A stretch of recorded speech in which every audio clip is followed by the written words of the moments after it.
Hello everyone, and welcome back to Mr. Sleepy Crime. I know many of you enjoy listening to these stories as you fall asleep. So before you drift off, I'd love for you to leave a comment letting me know where in the world you're tuning in from.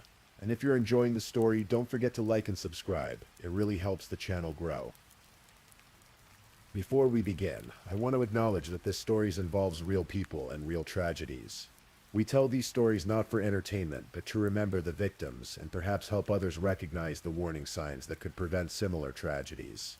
For the best experience, feel free to lower the volume a little, just enough to let the story gently carry you off to sleep. Alright, please get comfortable, dim the lights, and let's dive into tonight's first story. Sometimes the most ordinary nights turn into mysteries that haunt us for years. This is the story of Christy Wilson, a young woman whose life was cut short on what should have been just another evening out. It's a tale of a determined mother, relentless investigators, and a secret that would remain buried for 15 years. The evening of October 4th, 2005 started like any other Tuesday for Christy Wilson. At 27 years old, Christy was in a transitional phase of her life. She had recently moved from San Jose to stay with her boyfriend, Danny Burlando, in his apartment in Sacramento. Christy was between jobs, but had promising prospects ahead. Just that week, she'd been talking excitedly to friends about a job interview coming up in San Francisco. She'd already received an offer and was looking forward to a fresh start. Christy had always been driven. Her mother, Debbie Boyd, remembered her as a standout student and athlete growing up in San Jose. She was focused, determined, someone who knew what she wanted and went after it. Her stepfather, Pat Boyd, was a detective with the San Jose Police Department, and Christy had grown up understanding discipline and the importance of staying connected with family. That Tuesday evening, Christy told Danny she was driving to Sacramento to collect the last of her belongings from storage. But instead of coming straight home, she decided to stop by Thunder Valley Casino in Lincoln, just north of Sacramento. Christy enjoyed gambling. She was good at it, friends said. It was her way of unwinding, of having a little fun when life felt heavy.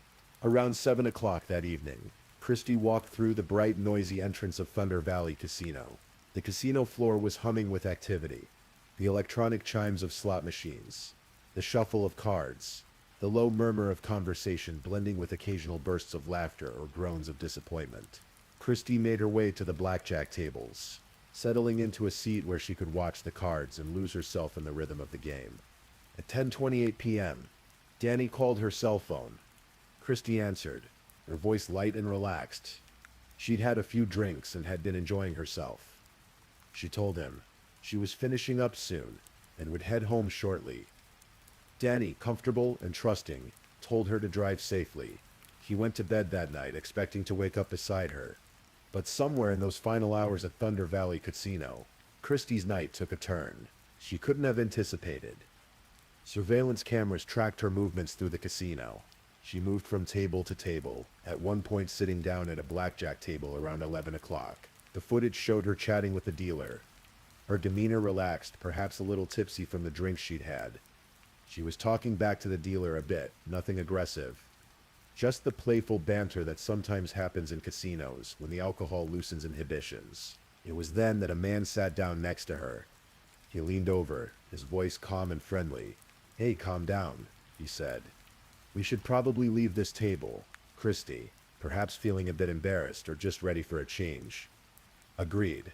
The two of them got up and walked together to another table. She didn't know this man. They'd never met before that night. It was just one of those chance encounters that happen in places where strangers gather. A casino, a bar, a restaurant. The man's name was Mario Flavio Garcia. He was 53 years old, 26 years Christie's senior. He worked as a project manager for Sutter Health, an IT specialist by training. He was married with 2 teenage sons. On paper, he looked like a pillar of his community. A soccer coach, a family man, someone who showed up to work and did his job well. The casino's player membership system would later identify him. He'd been playing slot machines earlier in the evening before moving to the blackjack tables where he encountered Christy. For several hours the two sat side by side, gambling, talking, passing the time the way strangers sometimes do. There was no indication that Christy felt threatened or uncomfortable. She was simply enjoying her evening. At 1:13 in the morning on October 5th, surveillance cameras captured Christy and Mario leaving the casino together. The footage shows them walking through the exit, heading toward the parking lot. At one point, Garcia reaches over, attempting to put his arm around Christy's shoulders. She quickly and firmly pushes his arm away, her body language clear. Then they walk together into the darkness of the parking lot, moving beyond the reach of the cameras, beyond what anyone could see. Security cameras did not cover the area where Garcia had parked his car. Investigators would later call this blind spot a black hole. Whatever happened in those next minutes occurred in complete darkness, away from any witness, any camera, any evidence, except what Christy herself would leave behind. Minutes later, surveillance footage captured Garcia's car leaving the parking lot. He appeared to be alone. When Danny Burlando woke up Wednesday morning, Christy wasn't there. At first, he wasn't alarmed. Maybe she'd stayed longer at the casino than planned. Maybe she'd decided to crash somewhere and sleep off the drinks. But as the hours passed, his concern grew. He called her cell phone over and over, leaving increasingly desperate messages. 10:15 on Wednesday. It's now been 24 hours since I talked to you last, and I'm worried sick about you. Please call me. If you're okay, call me. If you're not okay, call me. Let me know what's going on. But there was no response. No calls. No texts. Nothing. Christy's phone had actually been left behind at the casino.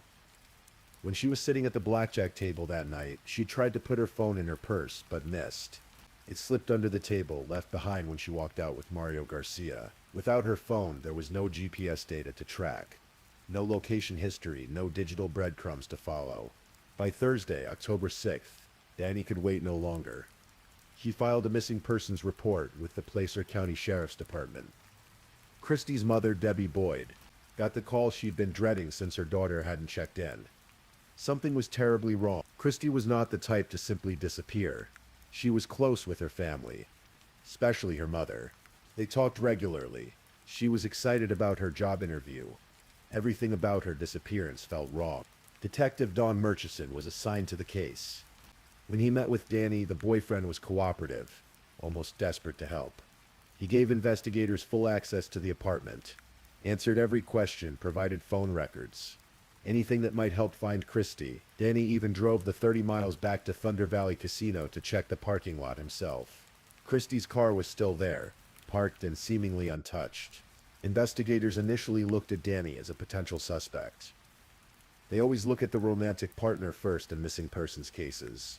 Christy and Danny had gotten into a domestic dispute back in April. Nothing serious, but enough to raise questions. Yet the more they investigated Danny, the more he appeared to be what he claimed, a worried boyfriend who just wanted his girlfriend to come home safely. So investigators turned their attention to Thunder Valley Casino. They pulled surveillance footage and began the painstaking process of tracking Christy's movements throughout the evening. That's when they spotted the man who kept appearing beside her hour after hour. Using the casino's player card system, they identified him Mario Flavio Garcia, a resident of Auburn, California. On October 7th, detectives went to Garcia's home to interview him. When Garcia answered the door, investigators immediately noticed something. His face was covered in scratches, fresh scratches, deep ones that ran down his face and across his chest. They looked like defensive wounds, the kind that comes from someone clawing at an attacker fighting for their life. Garcia seemed nervous, but agreed to talk. He admitted he'd been at Thunder Valley Casino that night. Yes, he remembered meeting a young woman. They'd gambled together for a while, he said. He couldn't remember her name. When they left the casino together around 1 in the morning, they'd walked toward his car in the parking lot. But then, Garcia claimed, Christy told him she'd lost her phone. She said she needed to go back inside the casino to find it. They said goodbye, he said, and she walked back toward the casino entrance while he got in his car and drove home alone. Garcia said he'd turned left out of the parking lot, taking the most direct route back to Auburn. He'd gotten home, gone to bed. That was it. He had no idea what happened to Christy after that. Investigators noted every detail of Garcia's story, but they didn't believe him. The scratches on his face told a different story. The next day, October 6th, Garcia had gone to a doctor, claiming the injuries to his face, chest, and eye came from falling out of a tree while doing yard work. But his injuries weren't consistent with that type of fall. And when Garcia showed up to work that morning, an hour late, coworkers noticed the scratches right away. On October 8th, investigators obtained a search warrant for Garcia's vehicle. What they found confirmed their worst suspicions. Inside the car, forensic technicians discovered strands of hair consistent with Christy Wilson's. They also found minute amounts of blood on the back seat and door. DNA testing would later confirm it was Christy's blood. Christy Wilson had been inside Mario Garcia's car, and she hadn't gotten out on her own. As investigators dug deeper into Mario Garcia's background, a terrifying pattern began to emerge. This was not a man who'd simply made one terrible mistake. This was a man who'd been hurting women for decades, and the system had failed to stop him. The story began in 1976, in the Bay Area city of Fremont, California. A young woman named Wendy Ward had just moved there from Ohio with her husband. They settled into their new neighborhood and quickly befriended their neighbors, including a man named Mario Garcia. He seemed kind, helpful, the perfect neighbor. When Wendy and her husband separated the following year, Garcia was there, offering support and friendship. Wendy was 26. Mario was 27. They started dating. At first, Garcia seemed wonderful, supportive, caring, attentive. Soon, Wendy noticed a shift. Garcia became possessive. His temper would flare without warning. When she tried to pull away, he became more controlling. Wendy began missing work so her colleagues wouldn't see her black eyes. In 1978, when Wendy finally told Garcia she was ending the relationship, he snapped.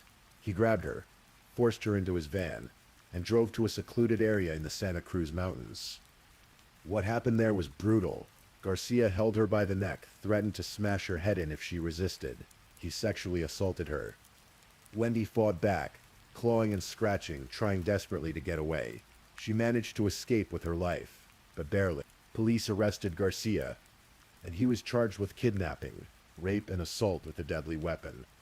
But then months later, in January 1979, Garcia came back for Wendy. He kidnapped her again. This time he brought her to a room where he showed her a pistol. He loaded a magazine, approached her, and pressed the gun to her head. Wendy heard the click of the hammer. The gun wasn't loaded. Garcia was toying with her, terrorizing her. He asked her if she'd ever considered suicide. Somehow Wendy survived that night too. Garcia was arrested again, but the case dragged through the courts for 2 years. In 1981, prosecutors, overwhelmed with cases, courts clogged with backlogs, offered Garcia a plea deal. They told Wendy it was her word against his, that they might not win at trial. The deal: Garcia would plead guilty to 1 count of assault with a deadly weapon. His sentence, 18 months of probation. Wendy took the deal. She had to. But she knew in her heart that Garcia would do this again. She tried to move on with her life, hoping she'd never hear his name again. But while Garcia was out on bail in 1979, waiting for his case to be resolved, he met a woman named Lynette Smith. She was 33 years old, vivacious and athletic, known for her love of dancing. Lynette worked as a legal secretary on Garcia's defense team. Garcia told her that Wendy Ward was unstable, that she'd fabricated the charges against him. Lynette believed him. They started dating. They moved in together. And then the abuse began. The same pattern Wendy had endured. The physical violence, the control, the terror.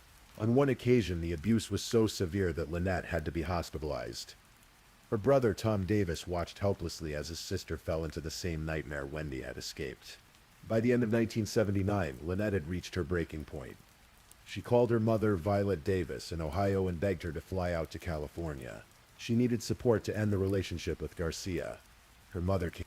On Christmas Eve, December 24th, 1979, Garcia suggested they all go out for dinner, as a way of getting closure. Lynette, her mother, Violet, and Garcia drove from Hayward to a restaurant in San Francisco in Lynette's beige four-door sedan. After dinner, they began the drive back home. Eyewitnesses on Doolittle Road near Oakland International Airport reported seeing a car suddenly accelerate to 90 miles per hour. It crossed 2 lanes of traffic and plunged into the Oakland estuary. Multiple motorists watched in horror as the car sank into the water. Mario Garcia emerged from the roof of the car. Witnesses said he climbed out and waited on top of the vehicle until it completely disappeared beneath the surface. Then he swam calmly toward shore. Lynette Smith and her mother Violet Davis drowned in that car. Oakland police investigated the incident. Garcia's story kept changing. He gave conflicting accounts about where he was sitting in the car, about what happened in those final moments. Lynette's brother Tom told police that his sister was an excellent swimmer. The idea that she couldn't escape that car made no sense. But there was no physical evidence to prove Garcia had been driving. No way to demonstrate that this wasn't just a tragic accident. The case went cold. Officially, it remains unsolved to this day.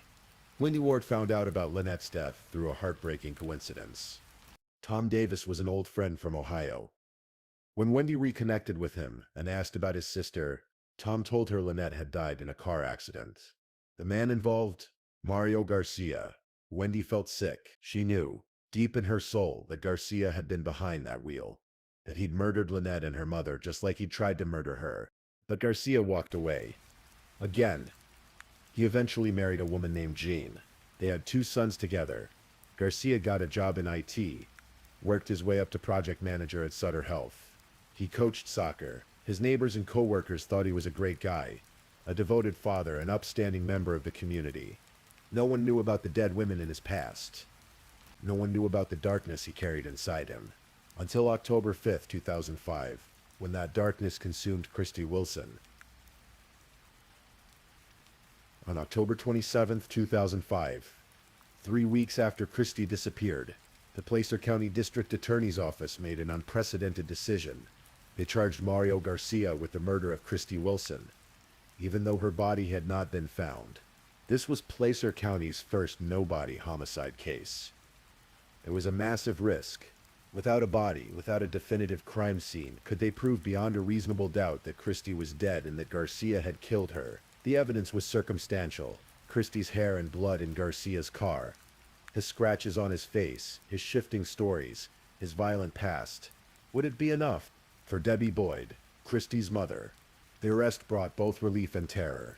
She was glad Garcia was in custody, unable to hurt anyone else. But she was terrified that he might get away with it, that the case would fall apart, that her daughter's killer would walk free. The thought of him getting off on this case once again scares the living daylights out of me for every woman, Debbie said. Debbie Boyd was 5'1", blonde, soft-spoken. But beneath that gentle exterior was a mother's fierce determination. From the moment Christy disappeared, Debbie made a vow she would not rest until she found out what happened to her daughter, until she brought Christy home. I want my daughter back, and I want her back now, Debbie told reporters in those early days. I may be 5'1" and blonde, but they just met a barracuda, and the fight's on. The trial began on September 11, 2006, almost a year after Christy's disappearance. For 2 months, the prosecution presented their case to the jury. 90 witnesses testified. The surveillance footage from the casino was shown, again and again. Christy and Garcia leaving together, Garcia trying to put his arm around her, Christy pushing him away. Garcia's car leaving the parking lot, apparently empty. Karen Horst, the deputy district attorney prosecuting the case, laid out what he believed happened. She went out of the casino with the defendant. At some point in the vehicle in the casino parking lot, he incapacitated her. He was probably putting her in the back seat so that when he drove away, nobody could see. Forensic experts testified about the blood and hair found in Garcia's car. Christy's DNA was there. She had been in that vehicle. Medical experts examined the scratches on Garcia's face and chest. They were consistent with defensive wounds, the kind that comes from fingernails clawing at an attacker. Wendy Ward took the stand. She told the jury about what Garcia had done to her 27 years earlier. The kidnapping, the rape, the gun to her head. She described how Garcia had terrorized her, how she'd barely escaped with her life. She looked directly at Mario Garcia and told her truth. Tom Davis testified about his sister Lynette and what happened on that Christmas Eve in 1979. About how his sister and mother had drowned in a car with Mario Garcia behind the wheel. Garcia's defense attorney argued that there wasn't enough evidence to convict, that without a body, there was no proof Christy was even dead. Maybe she'd run away. Maybe she was alive somewhere. But the jury didn't buy it. They saw the pattern. They saw the violence that had followed Mario Garcia throughout his life. They saw a man who hurt women, who controlled them, who killed them when they tried to leave. On November 29th, 2006, after deliberating, the jury returned their verdict, guilty of first-degree murder. In the courtroom, Christy's family wept. Debbie Boyd felt a wave of relief wash over her. But it was incomplete. They had justice. Yes. Garcia would go to prison, but Christy was still out there somewhere. Her body was still hidden, still lost. On January 11th, 2007, Mario Garcia stood before the judge for sentencing. Debbie Boyd hoped that Garcia might finally tell them where Christy was, that he might trade the location of her body for a reduced sentence. But when it was Garcia's turn to speak, he was cold and defiant. I suppose that at this hearing, I'm supposed to ask for mercy, for forgiveness, and to show remorse, Garcia said. However, I will not do such thing. I did not kill Christy Wilson. I am innocent. Mario Garcia was sentenced to 59 years to life in prison. He was taken away to serve his sentence at the R.J. Donovan Correctional Facility, near San Diego. His wife, Jean, and his 2 sons severed all ties with him after the conviction, and Christy Wilson remained missing. The years passed slowly for Debbie Boyd. Every night before bed, she wondered the same thing. Where is my daughter? Where did Mario Garcia put her? Investigators Don Murchison and Nuno Tavares refused to give up. They'd been on the case from the beginning, and they were determined to find Christy and bring her home to her family. They searched abandoned mines. They looked in fields and forests. They even searched through sewage-filled septic tanks.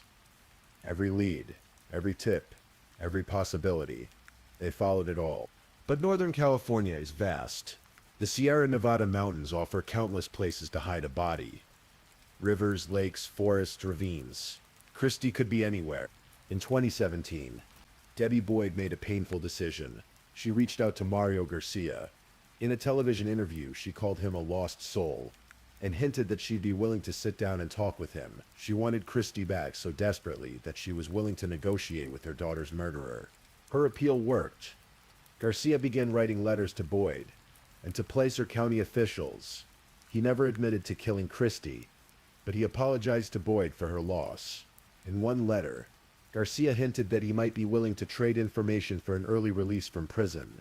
I would give anything if I could go home to die surrounded by my family, he wrote. For a moment, it seemed like Debbie might finally get her answer. But as she thought about it, she realized she couldn't do it. She couldn't let Garcia use her daughter's body as a bargaining chip. She couldn't give him what he wanted. Freedom when he'd taken everything from Christy. This would be such a disgrace, Debbie said. He will not use my daughter's body as a bargaining chip. So the search continued. More years passed. 2017 became 2018. Then 2019. 15 years since Christy had disappeared. 15 years of searching. 15 years of not knowing. Then, in 2019, investigators Murchison and Tavares decided to try something different. They contacted Garcia's 2 sons, who had been teenagers back in 2005. The investigators asked if the sons remembered anything unusual about their father's behavior in the days after Christy disappeared. One of the sons remembered something. It was a small detail, something that had stuck with him for years. He recalled seeing his father using a tractor in their backyard around the time Christy vanished. The memory had always bothered him because his father was supposed to be at one of his soccer games that day. It was important, and his father had promised to be there. But instead, Garcia had stayed home, working in the backyard with the tractor. It was strange. It was out of character. And it had happened at exactly the same time Christy Wilson disappeared. Murchison and Tavares looked at each other. Garcia's former home in Auburn. The property was large, 4.5 acres. Could it be? The house had been sold years ago. New owners lived there now, but when investigators approached them and explained the situation, the homeowners agreed to let them search the property. In August 2020, nearly 15 years after Christy disappeared, a team of investigators arrived at the Auburn property with ground-penetrating radar equipment. They began scanning the vast yard, section by section, looking for any anomaly in the soil, any disturbance that might indicate something or someone had been buried there. The radar picked up several areas of interest. The team began excavating, carefully digging in each location. The first hole yielded nothing. The second hole, nothing. At the third location, just 100 yards from the house where Garcia had lived with his wife and sons, an investigator saw something, a bone, poking up from the earth. They'd found her. Over the following hours, investigators carefully excavated the area. They recovered skeletal remains, nearly a complete skeleton. The remains were brought to the Placer County morgue for examination. Dental records confirmed what everyone already knew. It was Christy Wilson. She'd been there all along, buried in the backyard of Garcia's home while his family lived their lives. While his sons played soccer and did homework, while Garcia went to work and coached and pretended to be a normal man, Christy had been right there. An autopsy revealed that Christy had suffered a broken nose and a broken hand injuries consistent with a struggle, with her fighting desperately for her life. But after 15 years, her remains were too decomposed to determine an exact cause of death. On August 24, 2020, the Placer County Sheriff's Office held a press conference to announce that Christy Wilson had been found. Debbie Boyd stood before the cameras, her voice shaking with emotion. "I'm very, very grateful," she said. She thanked the investigators who'd never given up, who'd searched for 15 years to bring her daughter home. After so long, so many nights of wondering, so many prayers, so many tears, Christy could finally rest. Christy's family had her remains cremated. They visited a pier in Capitola where they'd placed a memorial plaque years earlier, a place Christy had loved to go. They scattered some of her ashes there, letting her be part of the ocean, the waves, the endless horizon. Debbie Boyd said that finally knowing where Christy was, finally having her home, allowed the family to grieve in a way they couldn't before. The wondering had been unbearable. Now at least they had closure. Not the closure they wanted. Christy should have been alive, should have had a family of her own, should have grown old, but closure nonetheless. Mario Garcia died on December 24th, 2020, just 4 months after Christy's body was found. He died of pneumonia on Christmas Eve, exactly 41 years to the day after Lynette Smith and Violet Davis drowned in that car in Oakland. He died without ever admitting what he'd done, without ever showing remorse, without ever explaining why.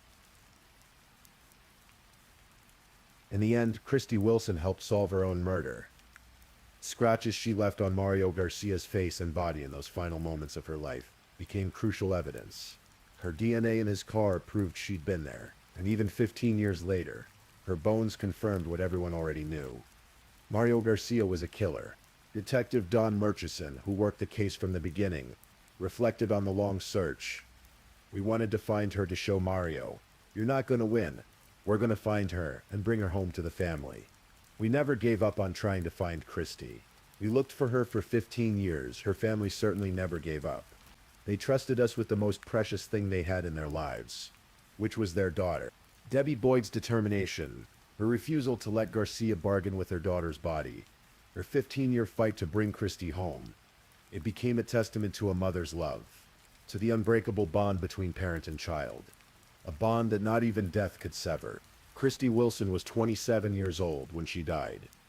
She was at the beginning of her adult life, full of potential and promise. She'd overcome challenges, earned a job offer in San Francisco, was ready for a fresh start. She'd gone to a casino for a few hours of fun to gamble and unwind, to enjoy herself after a stressful period in her life. She didn't deserve what happened to her. No one does. Her story reminds us that evil often wears a friendly face, that monsters can be neighbors, co-workers, the coach of your child's soccer team, that systems sometimes fail, allowing dangerous people to hurt again and again, that justice, when it comes, can take years or decades to arrive. But it also reminds us of the power of perseverance, of mothers who refuse to give up, of investigators who work a case for 15 years because they made a promise, of families who hold on to hope, even when it seems like there's none left to hold on to. Rest peacefully, Christy Wilson. Your mother brought you home. Your memory endures, and Mario Garcia, the man who thought he'd buried his secret forever, died knowing that his last victim had been found, that his carefully constructed lies had crumbled, that he'd been exposed for exactly what he was. In the end, Christy won. She fought back. She left her mark. She made sure the truth would eventually come to light. And that perhaps is the most important part of her story to remember. If this is your first time listening to one of our true crime stories, welcome to Mr. Sleepy Crime, where we explore these cases in a calm and respectful way. I also want to take a moment to appreciate my amazing subscribers who've been rocking with me. Thank you so much for your continued support. If you're still awake and listening, don't forget to drop a comment. Let me know where you're tuning in from and the current time in your corner of the world.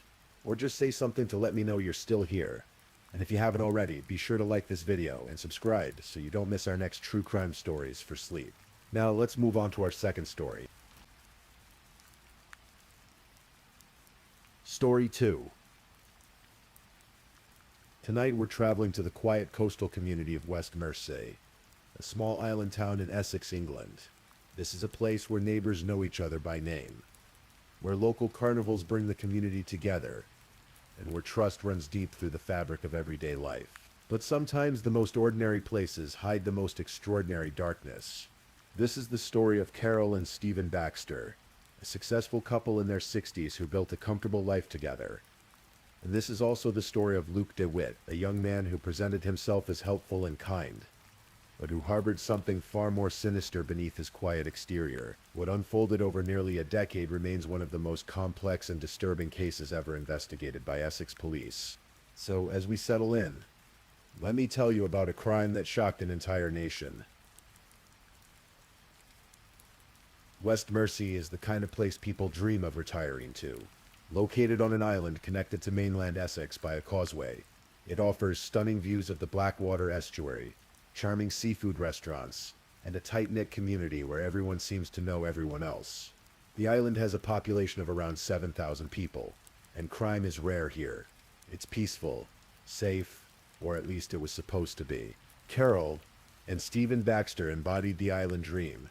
Carol, 64 years old, was a warm and generous woman with an infectious laugh.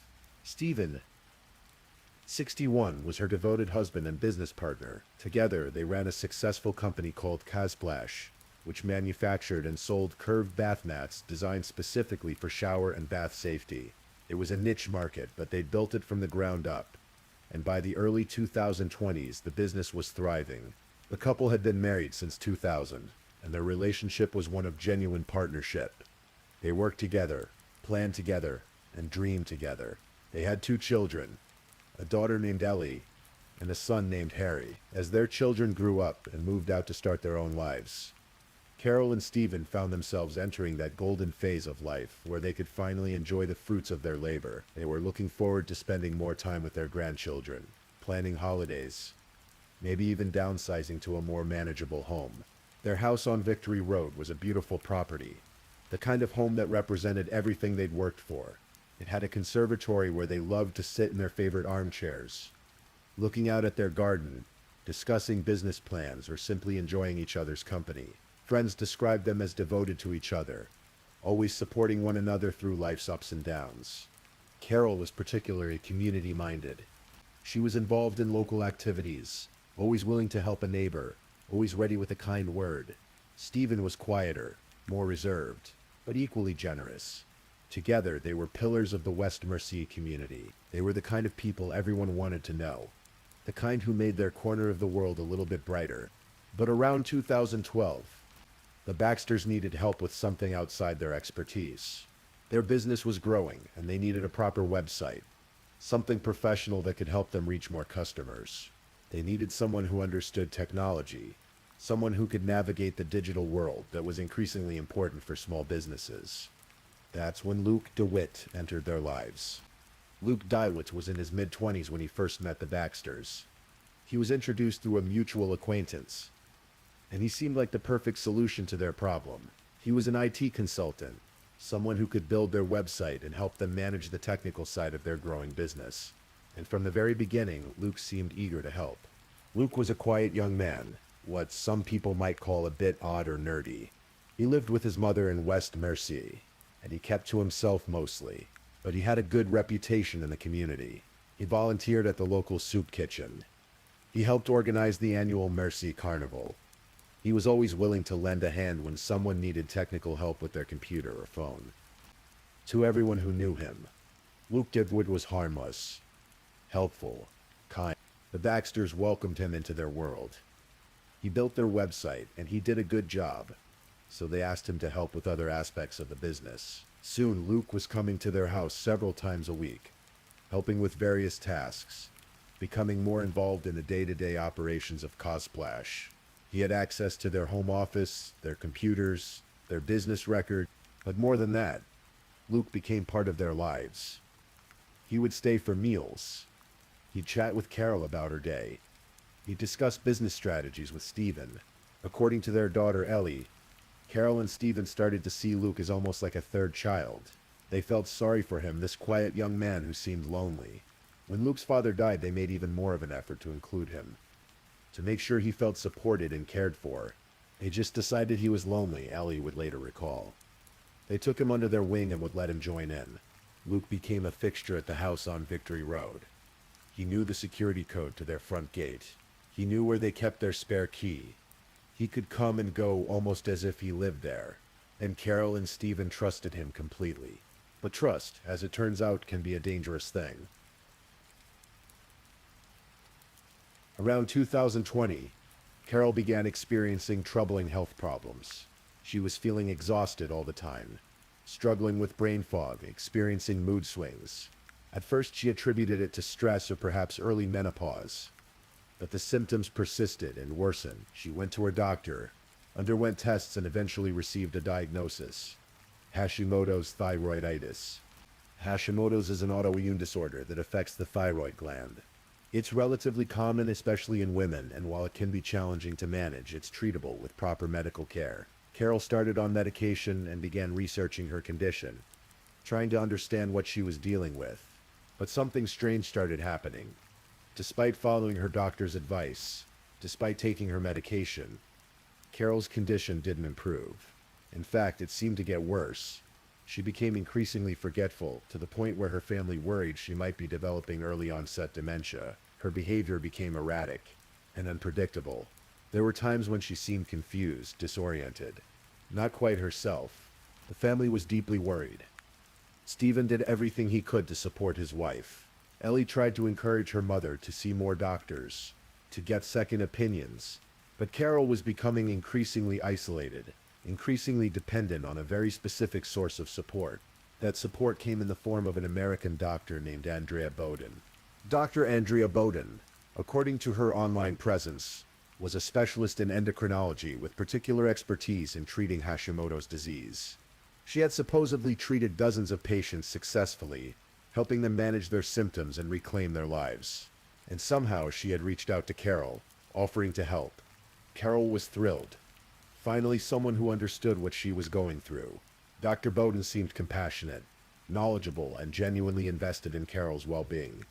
She invited Carol to join a private WhatsApp support group for Hashimoto's patients. In this group, Carol found what seemed like a community of understanding, other women who were going through exactly what she was experiencing. There was Cheryl, who had struggled with Hashimoto's for years but was finally seeing improvement. There was Jenny, Cheryl's sister, who was supportive and kind. There was Linda Edwards, another patient who shared her experiences and offered encouragement. These women became Carol's confidants, her support system, the people she turned to when she felt lost and confused. Dr. Bowden began offering Carol specific medical advice. She suggested Carol drink hot water with lemon and aspirin to improve her liver health. She recommended special supplements and smoothies that would help manage her symptoms. She advised Carol to ignore some of her regular doctor's recommendations, suggesting they didn't truly understand Hashimoto's the way Dr. Bowden did. And Carol listened. She trusted Dr. Bowden, implicitly. After all, this was a doctor who specialized in exactly what Carol was dealing with. This was someone who had helped so many others. Why wouldn't she follow her advice? Luke Dewit, ever helpful, stepped in to assist. He offered to make the special smoothies Dr. Bowden recommended. He helped Carol manage her medication, making sure she took the right pills at the right times. He visited every single day, bringing his special health drinks, checking on Carol's progress, documenting her symptoms to share with Dr. Bowden. Carol's family noticed that Luke's presence in their lives was becoming more intensive. He was always there, always hovering, Ellie later described it as nerdy weird, the way he was constantly around. But Carol insisted Luke was helping. He was the one who made sure she took her supplements. He was the one who communicated with Dr. Bowden on her behalf. He was, Carol believed, one of the few people truly trying to help her get better. But Carol wasn't getting better. She was getting worse. What Carol didn't know, what no one in the Baxter family knew, was that Dr. Andrea Bowden didn't exist. Neither did Cheryl, or Jenny, or Linda Edwards, or any of the other supportive members of that WhatsApp group. Every single one of them was a fabrication, a fictional character created and controlled by one person, Luke Dewit. Over the course of several years, Luke had created more than 20 distinct online personas. He had given each one a detailed backstory, a unique personality, a specific way of writing and communicating. He had created email accounts, WhatsApp profiles, even recorded voice messages using different voices to make these characters seem real. The attention to detail was extraordinary. He would have these fake personas interact with each other, creating the illusion of a genuine support network.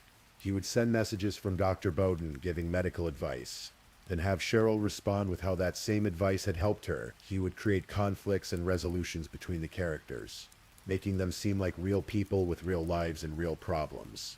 Why would someone do this? What could possibly motivate such an elaborate, time-consuming deception? The answer was control. Luke Dewit was systematically isolating Carol from her real support system. Through Dr. Bowden, he convinced Carol to ignore her actual doctor's advice. Through the support group members, he made Carol feel that her family didn't understand what she was going through. He positioned himself as the bridge between Carol and this community that supposedly understood her, making himself indispensable to her daily life. And those smoothies he was making, those special health drinks recommended by Dr. Bowden, they weren't helping Carol at all. They were poisoning her. Luke was secretly adding various drugs to Carol's smoothies. He was giving her quadruple doses of promethazine, an antihistamine that would cause drowsiness, confusion, and impaired cognitive function. He was creating the very symptoms that made Carol feel she needed more help from Dr. Bowden, creating a vicious cycle of dependence. In one particularly disturbing incident, Carol was hospitalized with severe stomach pain. During a scan, doctors discovered something shocking. There was a metal tack inside a medicine capsule in her stomach. Someone had deliberately placed a sharp metal object inside what appeared to be a normal pill. The doctors managed to remove the tack, but Carol had no idea how it had gotten there. It was a mystery, a frightening incident that added to her growing sense that something was terribly wrong with her body. When police would later search Luke's home, they would find a bag containing metal tacks identical to the one that had been removed from Carol's stomach. They would also find empty pill casings, the kind that could be filled with medications or other substances. Luke Dewit wasn't just manipulating Carol's mind, he was actively harming her body, slowly poisoning her, watching her deteriorate, all while presenting himself as her devoted helper. But why? What was the endgame? By early 2023, Carol's condition had become critical. She was confused most of the time, barely able to function. Her family was desperate, watching someone they loved slip away and not understanding why. The doctors couldn't figure out what was wrong. The medications weren't working. Carol felt completely alone, trapped in a body and mind that seemed to be betraying her. Luke Dewit was spending more time at the Baxter house than ever before. He was there every single day, managing Carol's medications, making her smoothies, checking on both Carol and Steven. The family was grateful for his help, even if his constant presence felt a bit overwhelming at times. What no one knew was that Luke was preparing for the final phase of his plan. At some point, the exact timeline is unclear. Luke had begun thinking about what would happen to Casplash if something happened to Carol and Steven. He had worked for the company for years. He knew the business inside and out. He had helped build their digital presence, managed their website, assisted with technical aspects of operations. In his mind, he deserved a stake in the company. But Carol and Steven had their own plans for their business. They had created a will, properly drawn up by solicitors, that left everything to their children, Ellie and Harry. This was their legacy, something they wanted to pass on to the next generation. Luke decided to change that. Through one of his fake personas, a solicitor named Martin Ellison, Luke began planting seeds about the importance of updating wills, of making sure business succession plans were in place. He created a new document, one that looked official and legitimate, that designated Luke Dewit as a director and person with significant control of Casplash. According to this false will, if anything happened to Carol and Steven, Ellie would inherit the business, but Luke would be named director. And when Ellie turned 30, Luke would automatically receive 50% ownership of the company. Moreover, Ellie would have no authority to remove him from his position. It was an audacious plan. It was also, Luke believed, foolproof. After all, he had spent years building trust with this family. He was like a son to them. Why would anyone question a will that provided for their devoted friend and employee? But a new will wasn't enough. For Luke's plan to work, Carol and Steven Baxter needed to die, and Luke Dewit had already decided exactly how that would happen. The spring of 2023 arrived wet and cold in West Mercy. Easter fell early that year, with Good Friday landing on April 7th. It should have been a time of renewal, of family gatherings, of hope. Instead, it would mark the beginning of the end for Carol and Steven Baxter. Luke Dewit arrived at the Baxter house on the morning of Good Friday at 10:20 a.m. He came bearing his usual items: smoothies for Carol, medications to help manage her symptoms, his laptop in case any technical work needed to be done. To anyone watching, it was just another normal visit from the helpful young man who had become such a fixture in the Baxters' lives. But this visit was different. The smoothies Luke brought that morning contained something new, something deadly: fentanyl. Fentanyl is a synthetic opioid used in medical settings to treat severe pain. It's incredibly potent, up to 50 times stronger than heroin and 100 times stronger than morphine. A tiny amount can be therapeutic when properly administered by medical professionals, but just slightly more can be fatal. Luke had obtained fentanyl patches, the kind that are prescribed for chronic pain management. He claimed they had belonged to his late father, though he would later change his story to say they belonged to his grandfather. However he obtained them, Luke had carefully extracted the fentanyl from the patches, crushed it into a powder, and mixed it into the special drinks he prepared for Carol and Steven. The Baxters had no idea what they were consuming. They trusted Luke completely. When he handed them their smoothies that morning, telling them there was a special recipe that Dr. Bowden had recommended, they drank them without hesitation, and then Luke waited. He didn't leave the house. He stayed there, his phone in his hand, watching, because Luke had taken one more precaution to ensure his plan would work. He had installed a mobile surveillance camera in the Baxters' conservatory, the room where they spent most of their time, sitting in their favorite armchairs. He had connected this camera to an app on his phone, allowing him to monitor them in real time. As the fentanyl began to take effect, Carol and Steven would have started feeling drowsy. Perhaps they thought they were just tired, needing an afternoon nap. They settled into their armchairs in the conservatory, the place where they'd spent countless peaceful hours together. The fentanyl worked quickly. Within hours, both Carol and Steven Baxter slipped into unconsciousness. Their breathing would have become shallow, then slower, then stopped altogether. It would have been, if there's any mercy in this at all, relatively peaceful. They likely had no idea what was happening. They simply fell asleep, sitting side by side in the conservatory they loved, and never woke up. Luke Dewit watched it all happen on his phone. He stayed in the house until 7:55 that evening, monitoring them, making sure the poison had done its work. When he was certain they were dead, he finally left, carefully locking the front door behind him with a double lock. The doorbell camera captured him leaving, walking down the path from the house. His eyes on his phone, his expression calm and composed. He walked back to his own house, settled in for the evening, and watched a crime drama on television called Beyond Paradise. The next day, Saturday, April 8th, Luke went out for breakfast with his mother. They had ice cream together. It was a pleasant day, a normal day. Meanwhile, just a short distance away, Carol and Steven Baxter sat dead in their conservatory, their bodies growing cold in their favorite chairs. Luke didn't check on them. He didn't call. He simply waited for someone else to discover what he had done. Easter Sunday, April 9th, 2023, dawned over West Mercy. It should have been a day of celebration, of family gatherings, of hope and renewal. Instead, it became the day that changed everything for the Baxter family forever. Ellie Baxter was concerned. She had been trying to reach her parents all weekend, but they weren't answering their phones. This was unusual, especially on Easter weekend. Her parents always answered when she called.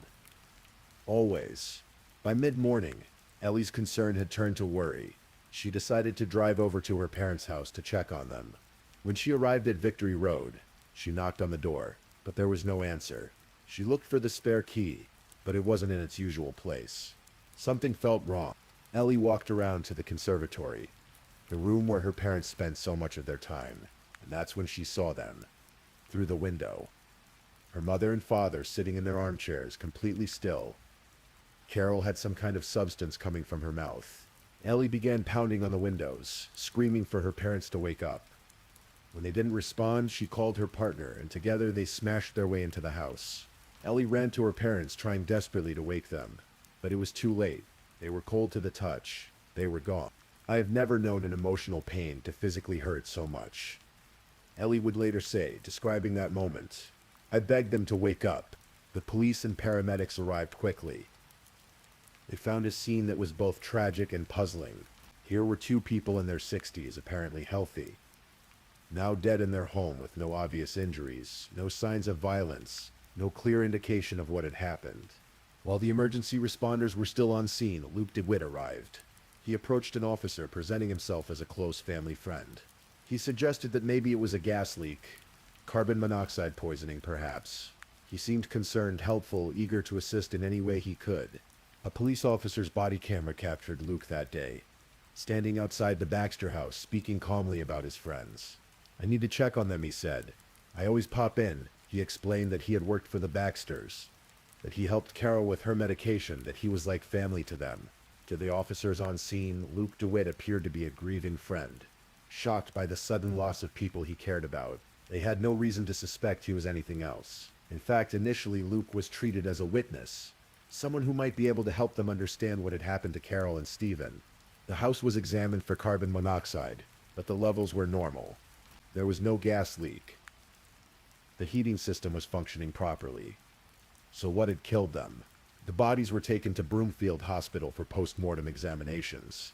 It would be weeks before the toxicology reports came back, weeks during which the Baxter family tried to process their grief, tried to understand how they could have lost both parents on the same day, tried to plan funerals for two people who should have had many more years ahead of them. And during those weeks, Luke Dewit did something extraordinary in its audacity. He produced a will, the day after the Baxters' bodies were found. Luke Dewit sat down with his phone and created a document. He titled it as The Last Will and Testament of Carol and Steven Baxter. In this document, he outlined how, in the event of their deaths, Cowsplash Limited should be managed. He made himself a director and gave himself significant control over the company. He specified that upon Ellie turning 30, he would own 50% of the business. He backdated this document to early 2023, making it appear as though the Baxters had created it months before their deaths.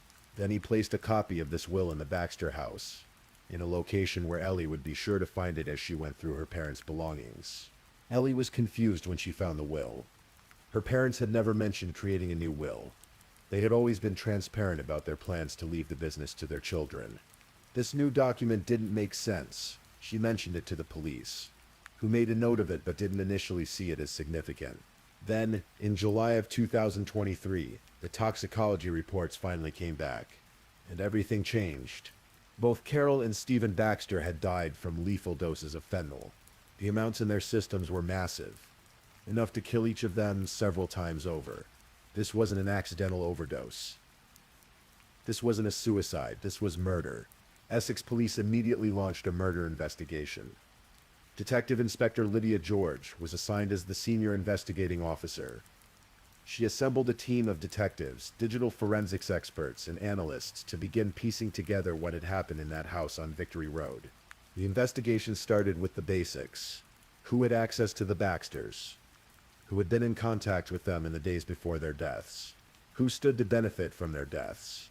The doorbell camera footage quickly revealed that Luke Dewit had been the last person to visit Carol and Steven before they died. He had arrived on the morning of Good Friday, and hadn't left until nearly 8 p.m.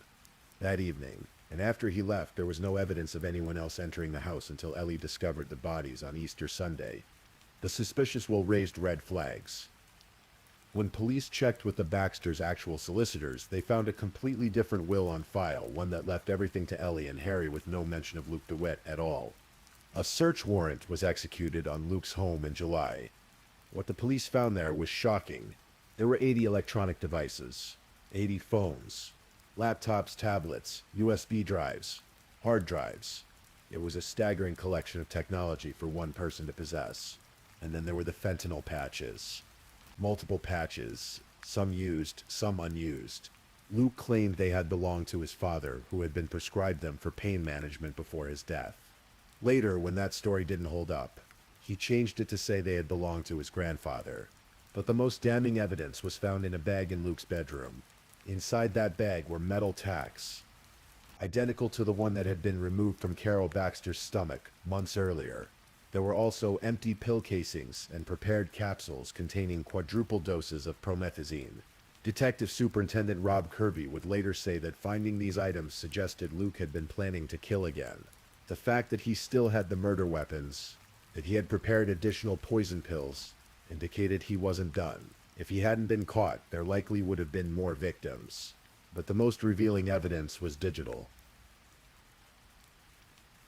When Detective Reuben Brame and his team began examining the 80 devices seized from Luke Dewit's home, they uncovered a network of deception that was almost unbelievable in its scope and complexity. Every single fake persona that had been communicating with Carol Baxter traced back to Luke, Dr. Andrea Bowden, Cheryl, Jenny, Linda Edwards, all the supportive members of the Hashimoto's support group, all the email addresses, WhatsApp accounts, social media profiles. All of it was Luke. The investigators found evidence of the painstaking work Luke had put into maintaining these personas. He had created detailed backstories for each character. He had practiced speaking in different voices, recording audio messages to make Jenny sound different from Dr. Bowden. He had carefully crafted the writing style of each character to make them seem distinct from one another. But here's what proved beyond any doubt that these weren't real people. The investigators found messages between these fake personas and Steven Baxter. Luke had tried to claim in his defense that Steven had been in on the scheme, that they had created these fake personas together to help Carol feel supported. But the messages showed conversations between Steven and Dr. Alban, between Steven and Jenny, discussions where Steven was clearly being deceived by these fictional characters just as much as Carol was. There was no way Steven could have been creating messages from characters who were actively deceiving him. The surveillance app was still on Luke's phone, the one he had used to watch Carol and Steven die. The digital forensics team was able to recover evidence that Luke had been monitoring the camera feed during the hours when the fentanyl was taking effect. They also found something particularly chilling. Luke had photos on his phone of Carol and Steven dead in their armchairs. He had taken pictures of what he had done. The investigation also revealed the extent to which Luke had isolated Carol from her real support system. Through Dr. Bowden, he had convinced Carol that her actual doctors didn't understand Hashimoto's. Through the fake support group, he had made Carol feel that her family didn't understand what she was going through. He had even suggested, through Dr. Bowden, that Carol's phone should be taken away because it was stressing her out, further cutting her off from outside contact. Detective Inspector Lydia George described it as one of the most complex investigations Essex police had ever undertaken.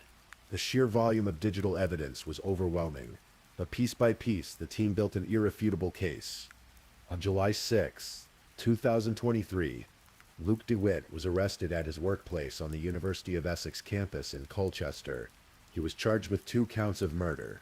His reaction was described as preternaturally calm, while Ellie Baxter, who was also initially suspected and questioned, was distraught and confused. Luke showed no emotion whatsoever. He simply cooperated quietly, offering his explanations, maintaining his composure. The trial would begin in February of 2024. The trial of Luke Dewit opened at Chelmsford Crown Court on Valentine's Day, 2024. Presiding over the case was Justice Lavender. The prosecution was led by Tracy Island KC, who had the massive task of presenting the complex web of evidence to the jury. Over the course of 6 weeks, the courtroom heard testimony that painted a picture of manipulation and control that was almost unprecedented in its scope. Ellie Baxter took the stand, her voice breaking as she described finding her parents dead. She spoke about how Luke had been a constant presence in their lives, someone she had trusted like a brother. She talked about how she had confided in Jenny, one of Luke's fake personas, after her parents died, seeking comfort from someone she thought understood her pain. "I was absolutely beside myself," Ellie testified. Who do I trust now? I was hurt. Luke, I honestly thought was my brother. But unfortunately, the evidence is stacking up. It all makes sense now. Medical experts testified about the effects of fentanyl, explaining how the doses found in Carol and Steven's systems were massively beyond therapeutic levels. They explained how fentanyl shuts down the respiratory system, causing death by essentially making the body forget to breathe. Other medical experts discussed the promethazine found in Carol's system, the quadruple doses that would have caused severe confusion, drowsiness, and cognitive impairment. They explained how Carol's symptoms of supposed dementia were actually the result of being systematically poisoned.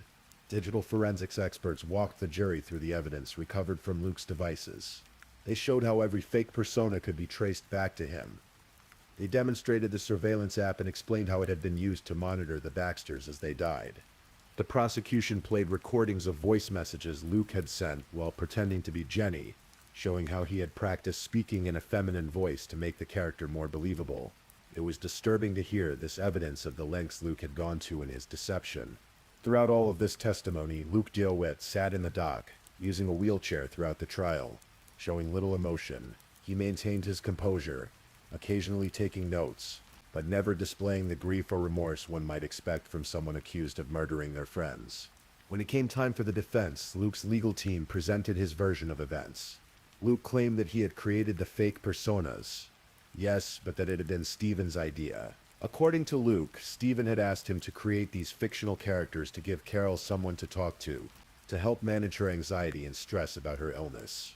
He claimed that he and Steven had been working together the whole time, that Dr. Bowden and the others were a kind of therapeutic fiction designed to help Carol feel supported. It was. The prosecution argued an absurd defense, and under cross-examination, it fell apart completely. Tracy Eiling read aloud messages between the fictional characters and Steven Baxter. She showed conversations where Steven was clearly being manipulated by Dr. Bowden, where he was seeking advice for Carol from this fictional doctor, where he was worried and confused about the conflicting medical information he was receiving. There was no way Steven could have been part of creating personas that were actively deceiving him. The jury deliberated for less than 2 days. On March 20th, 2024, they returned with their verdict, guilty on both counts of murder. Ellie Baxter wept as the verdicts were read. Her brother Harry sat beside her, both of them finally seeing justice for their parents. Luke Dewit showed no reaction, his expression remaining blank and calm. 2 days later, on March 22, 2024, Luke Dewit returned to Chelmsford Crown Court for sentencing. Justice Lavender had the difficult task of determining what punishment fit crimes of such calculated cruelty. Before passing sentence, the judge addressed Luke directly, speaking about the nature of his crimes and what they revealed about his character.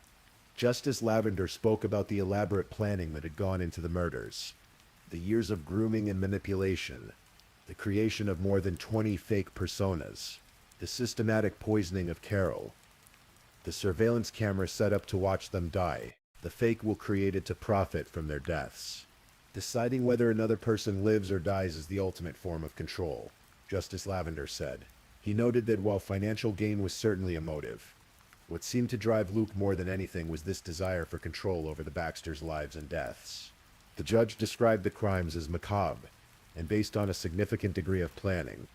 He spoke about how Luke had betrayed the trust of people who had welcomed him into their lives, who had treated him like family, who had tried to support him after his own father's death.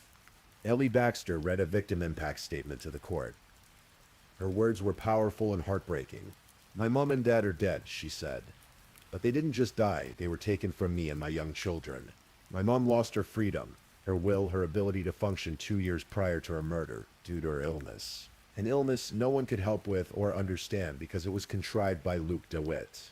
She described how her mother had felt so alone, how Carol had cried on her shoulder, how she had tried desperately to help but didn't understand that her mother was being poisoned.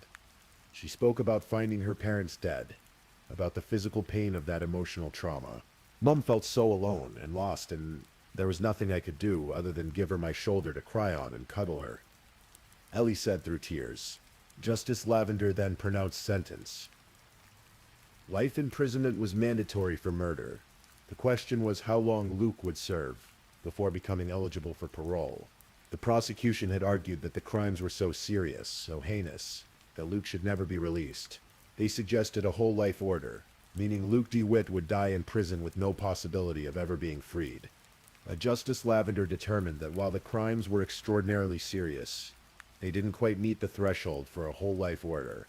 Instead, he sentenced Luke Dewit to life in prison with a minimum term of 37 years before he could even be considered for parole. Luke Dewit was 26 years old at the time of sentencing.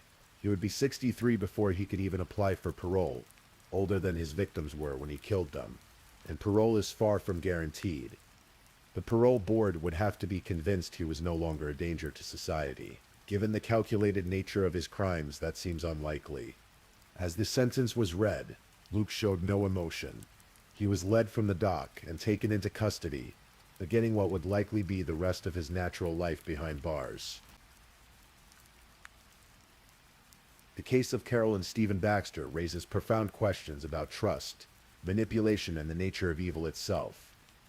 How could someone spend years pretending to care for people, only to methodically plan their murders? What kind of mind creates an entire fictional universe just to isolate and control another human being?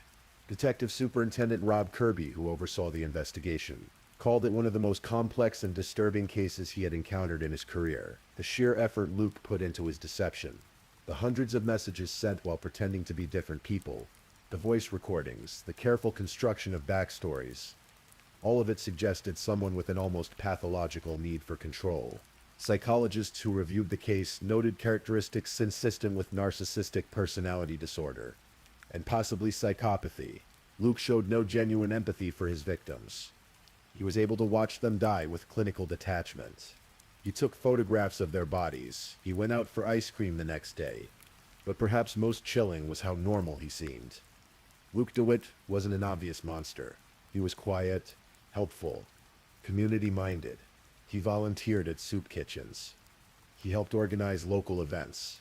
His neighbors described him as polite and harmless. Even after his arrest, some people in West Mercy struggled to believe he could have done something so terrible. This is perhaps the most unsettling lesson of this case. Evil doesn't always announce itself. Sometimes it wears a friendly face. Sometimes it offers to help with your website, makes you smoothies, becomes like family. For Ellie Baxter and her brother Harry, the pain of losing their parents is compounded by the betrayal of someone they trusted. Luke wasn't just a family friend. He was someone they confided in, someone they grieved with after his own father's death, someone they considered almost like a brother. Our parents were good to him, Ellie said after the sentencing. They trusted him, and he repaid that trust by taking everything from us. The business their parents built, Castle Splash, continues to operate. Ellie has taken over management, determined to preserve her parents' legacy, but the joy has been stolen from it. Every day she runs the business, she's reminded of the person who tried to steal it, and who murdered her parents in the process. West Mercy, that quiet island community where everyone knows everyone, has been forever changed by this case. The sense of safety, of trust, has been shattered. People lock their doors more carefully now. They're more cautious about who they let into their homes, into their lives.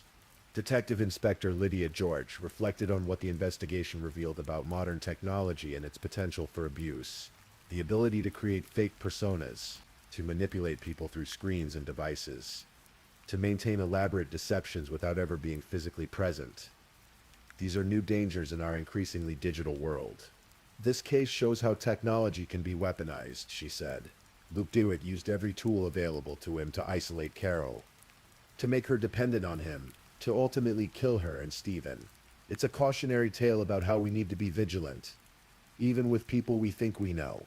The question that haunts everyone who followed this case is simple. Why? Why go to such extraordinary lengths? Why spend years building these fake personas? Why not simply walk away if you wanted more control over the business? The truth is, we may never fully understand what drove Luke Dewit. He has never shown remorse. He has never fully explained himself. Even his defense at trial, blaming Steven for the fake personas, seemed more like a desperate attempt to avoid conviction than a genuine explanation. Perhaps the answer is that some people are simply wired differently. Some people see others not as human beings with inherent worth. but as objects to be controlled, manipulated, used, and discarded when they're no longer useful. Carol and Steven Baxter were loving parents, successful business owners, valued members of their community. They worked hard, built a good life, and looked forward to enjoying their golden years together. They welcomed a lonely young man into their lives, trying to show him kindness and support. They deserved to grow old together, to play with their grandchildren, to sit in their conservatory watching the sunset over their garden. Instead, they died in those chairs, poisoned by someone they trusted, someone they had tried to help. This is their story. This is how their lives ended, and how justice was finally served. If you're listening to this as you fall asleep, let it be with the knowledge that cases like this are rare. Most people are good. Most acts of kindness are genuine. Most trust is rewarded with loyalty.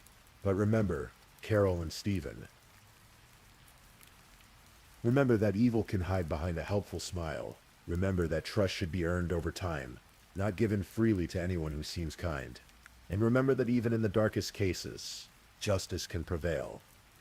The investigators who spent months piecing together this complex puzzle, the prosecutors who presented the evidence, the jury who saw through Luke Dewit's lies, they all ensured that Carol and Steven Baxter's deaths were not in vain. Their story has been told. Their memory is preserved. And Luke Dewit will spend the rest of his life paying for what he did. Rest in peace, Carol and Steven Baxter. You deserved so much better. Please, if you're still awake, drop a candle. I want to see who's still with me. Also, don't forget to tell me where you're listening from, the time in your corner of the world, and maybe share one thing you've learned from tonight's stories. Meanwhile, let's move on to our third story. Story 3. Some stories begin with promise and end in tragedy. Some lives shine so brightly that their sudden absence leaves an unfillable void. Tonight's story is about a young woman named Kenya Mong, whose dreams of a better life brought her to America, only to have those dreams extinguished by a monster hiding in plain sight. Kenya Mong was born on January 26, 1992, in Honduras, to a mother who was little more than a child herself. Maria was only 15 years old when she gave birth to Kenya. Life in Honduras was difficult, marked by poverty and limited opportunities. When Maria was just 16, her family made a heart-wrenching decision. They pooled together every resource they had to send Maria to the United States, hoping she could build a foundation for a better future. But there was a cost to this opportunity. Maria had to leave her infant daughter behind with her own mother. For 10 long years, Maria worked tirelessly in America, always thinking of the daughter she'd left behind. In 1994, she met Tony Lee, a man who would become her husband, and eventually the only father Kenya would truly know. From the moment they met, Tony heard about Maria's greatest wish, to bring Kenya to America. It consumed Maria's thoughts, drove her work ethic, and shaped every decision she made. Finally, in 2004, after a decade of separation, 12-year-old Kenya stepped off a plane and into her mother's arms. The reunion was everything Maria had dreamed of. Kenya was brought to Aurora, Colorado, where she would live with Maria, Tony, and her 2 younger half-sisters. The family was complete at last. Kenya adapted to her new life with remarkable grace. She was small in stature, standing just 4 feet 11 inches tall, but her personality filled every room she entered. She threw herself into learning English, making friends and embracing American culture while still honoring her Honduran roots. When she was 12 and learning English, she asked Tony to explain their relationship in American terms. Tony told her the truth. "I am your stepfather and you are my stepdaughter." But Kenya shook her head. "No," she told him firmly. "You are my father and I am your daughter." From that moment on, that's exactly what they were to each other. Kenya loved the color pink. She adored Hello Kitty. She dreamed of a career in broadcasting and had enrolled in college to pursue that dream. She had a boyfriend named Leo, with whom she shared an apartment. She was building the life her mother had sacrificed so much to give her. Kenya had graduated from high school in June 2010, and by the spring of 2011, she was a vibrant 19-year-old with her whole future ahead of her. March 31st, 2011 was a Thursday night. It was the kind of spring evening when winter's grip had finally loosened and young people felt the pull of downtown Denver's nightlife. Kenya made plans to meet up with 2 friends at the 24K Lounge, a trendy nightclub in Denver's lower downtown district. known locally as Lodo. The area was popular with the young crowd, filled with bars, restaurants, and dance clubs packed tightly along historic streets. There was just one problem. Kenya, like many of her friends, was only 19. The legal drinking age in Colorado, as in all of America, was 21. But Kenya, like countless teenagers before and after her, had obtained a fake ID. It was a choice that seemed harmless at the time, a small rebellion that would allow her to enjoy nights out with her friends. She had no way of knowing how fatally consequential this decision would become. That Thursday night, Kenya met her friends at the 24K Lounge. They secured a table and settled in for an evening of dancing and socializing. The music was loud, the lights were dim and colorful, and the atmosphere was electric. For several hours, Kenya and her friends enjoyed themselves. Kenya was drinking, as were her friends, and as the night wore on, she became noticeably intoxicated. At some point in the evening, Kenya excused herself from the table to go to the bathroom. She left her purse behind. She left her cell phone. She left her keys. She simply stood up and walked away from the table, and she never came back. Her friends waited, assuming she'd return any moment. Perhaps she was in line for the bathroom. Perhaps she'd stopped to chat with someone. Minutes turned to half an hour. Half an hour became an hour. Eventually, confused and concerned, but not yet alarmed, her friends gathered Kenya's belongings and left the club. They assumed she must have met someone and left with them, as young people sometimes do. They had no way of knowing they would never see their friend alive again. When Kenya failed to return home that night, her boyfriend Leo became worried. He tried calling her repeatedly, but there was no answer. By morning, he knew something was wrong.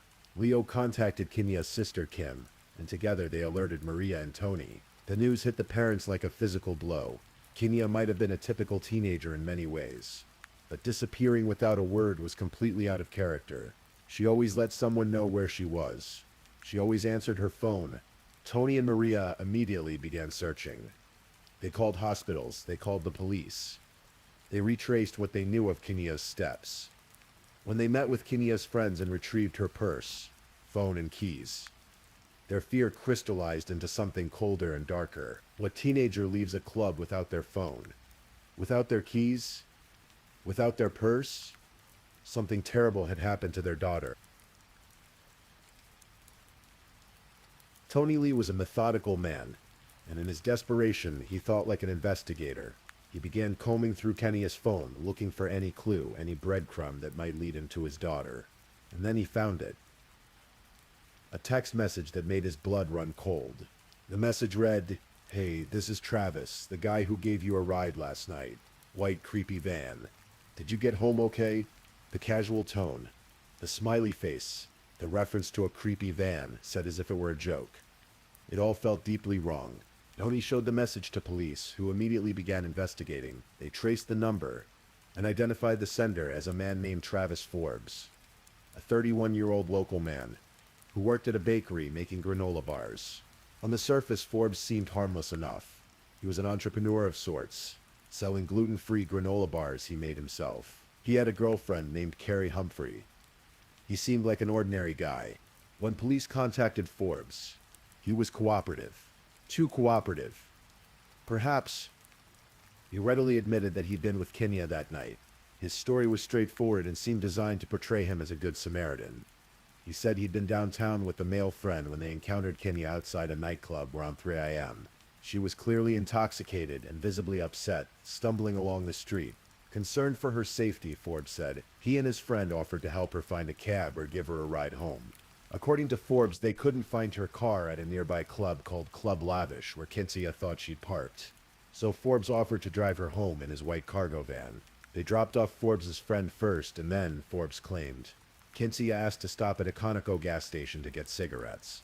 When they arrived, Forbes said the station was closed, but there was a man outside smoking.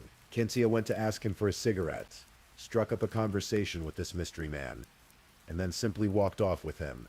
Forbes said the man looked clean-cut and trustworthy, so he didn't think twice about leaving Kenya with him.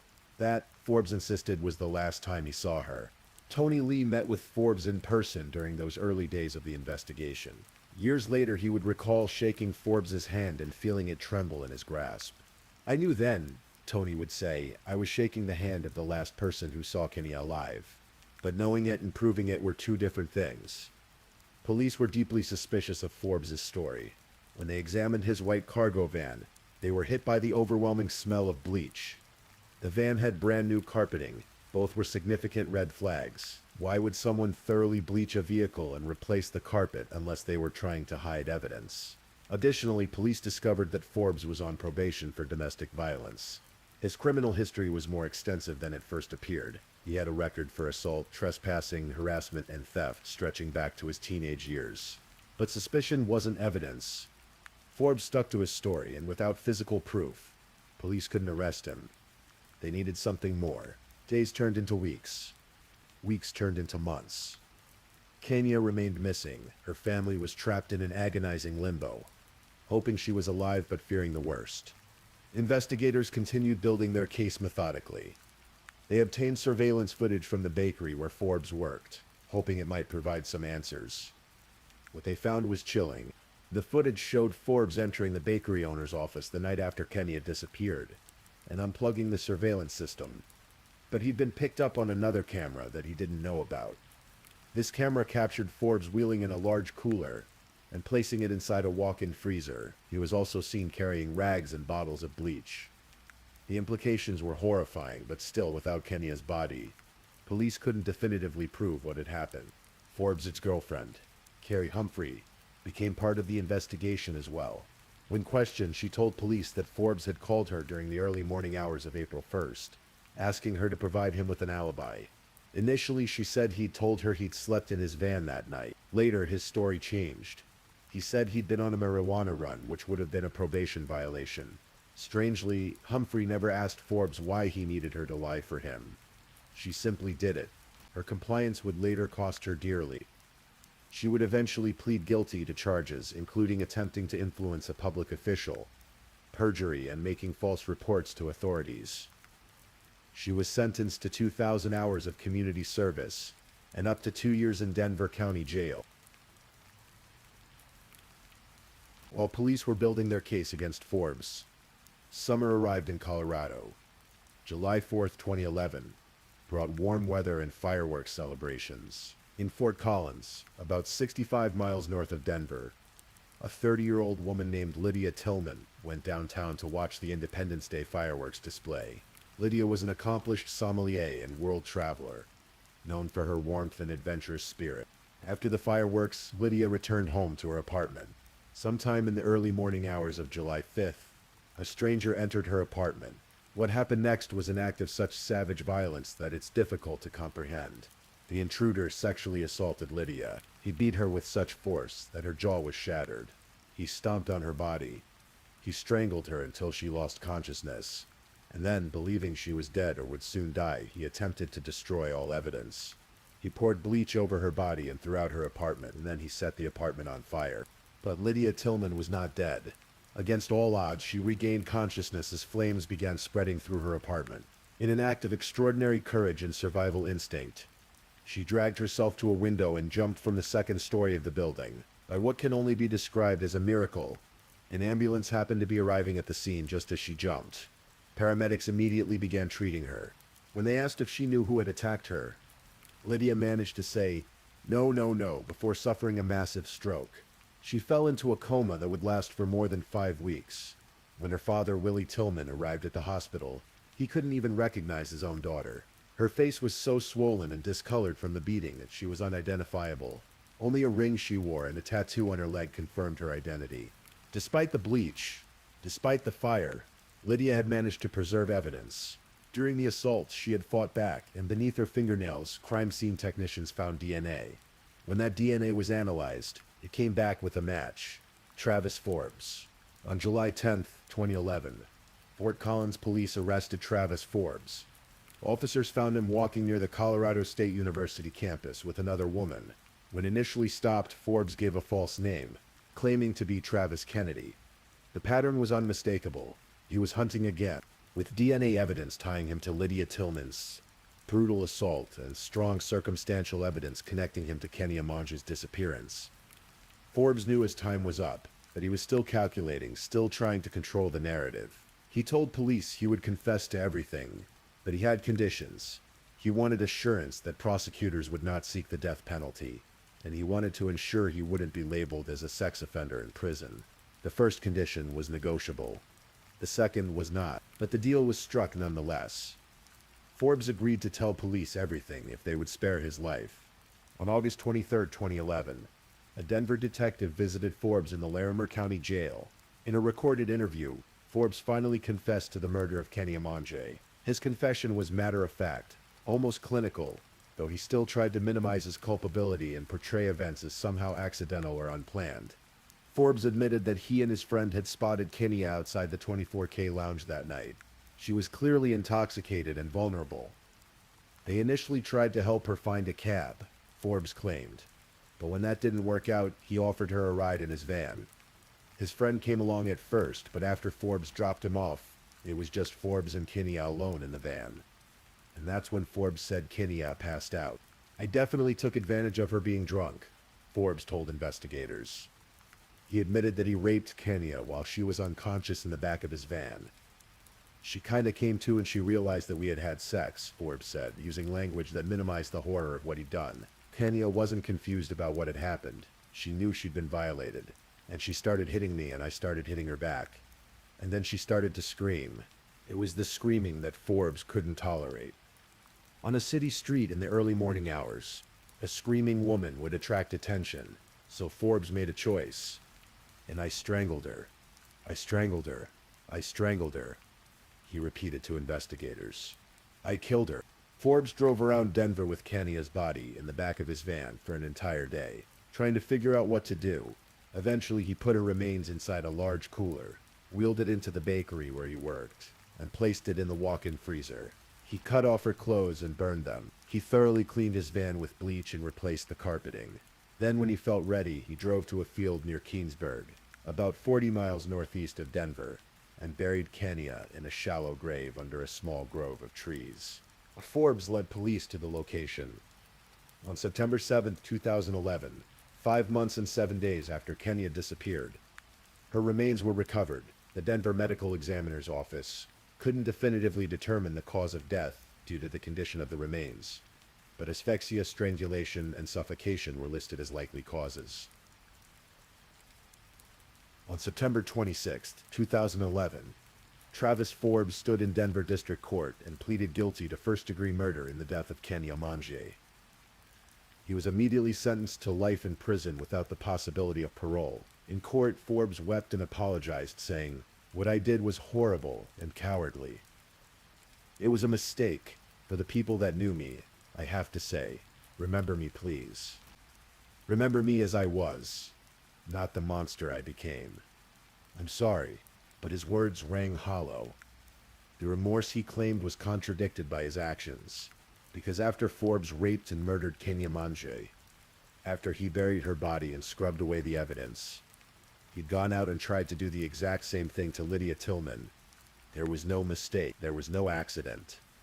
Travis Forbes was a predator who attacked vulnerable women, and he would have continued doing so if Lydia hadn't survived. The following day, September 27, 2011, Forbes appeared in Larimer County Court and pleaded guilty to attempted first-degree murder and sexual assault in the attack on Lydia Tillman. He was sentenced to an additional 48 years in prison, to be served consecutively with his life sentence. During that hearing, Forbes spoke directly to Lydia, saying, "I committed a very horrible crime. It was an extreme, violent, and angry act.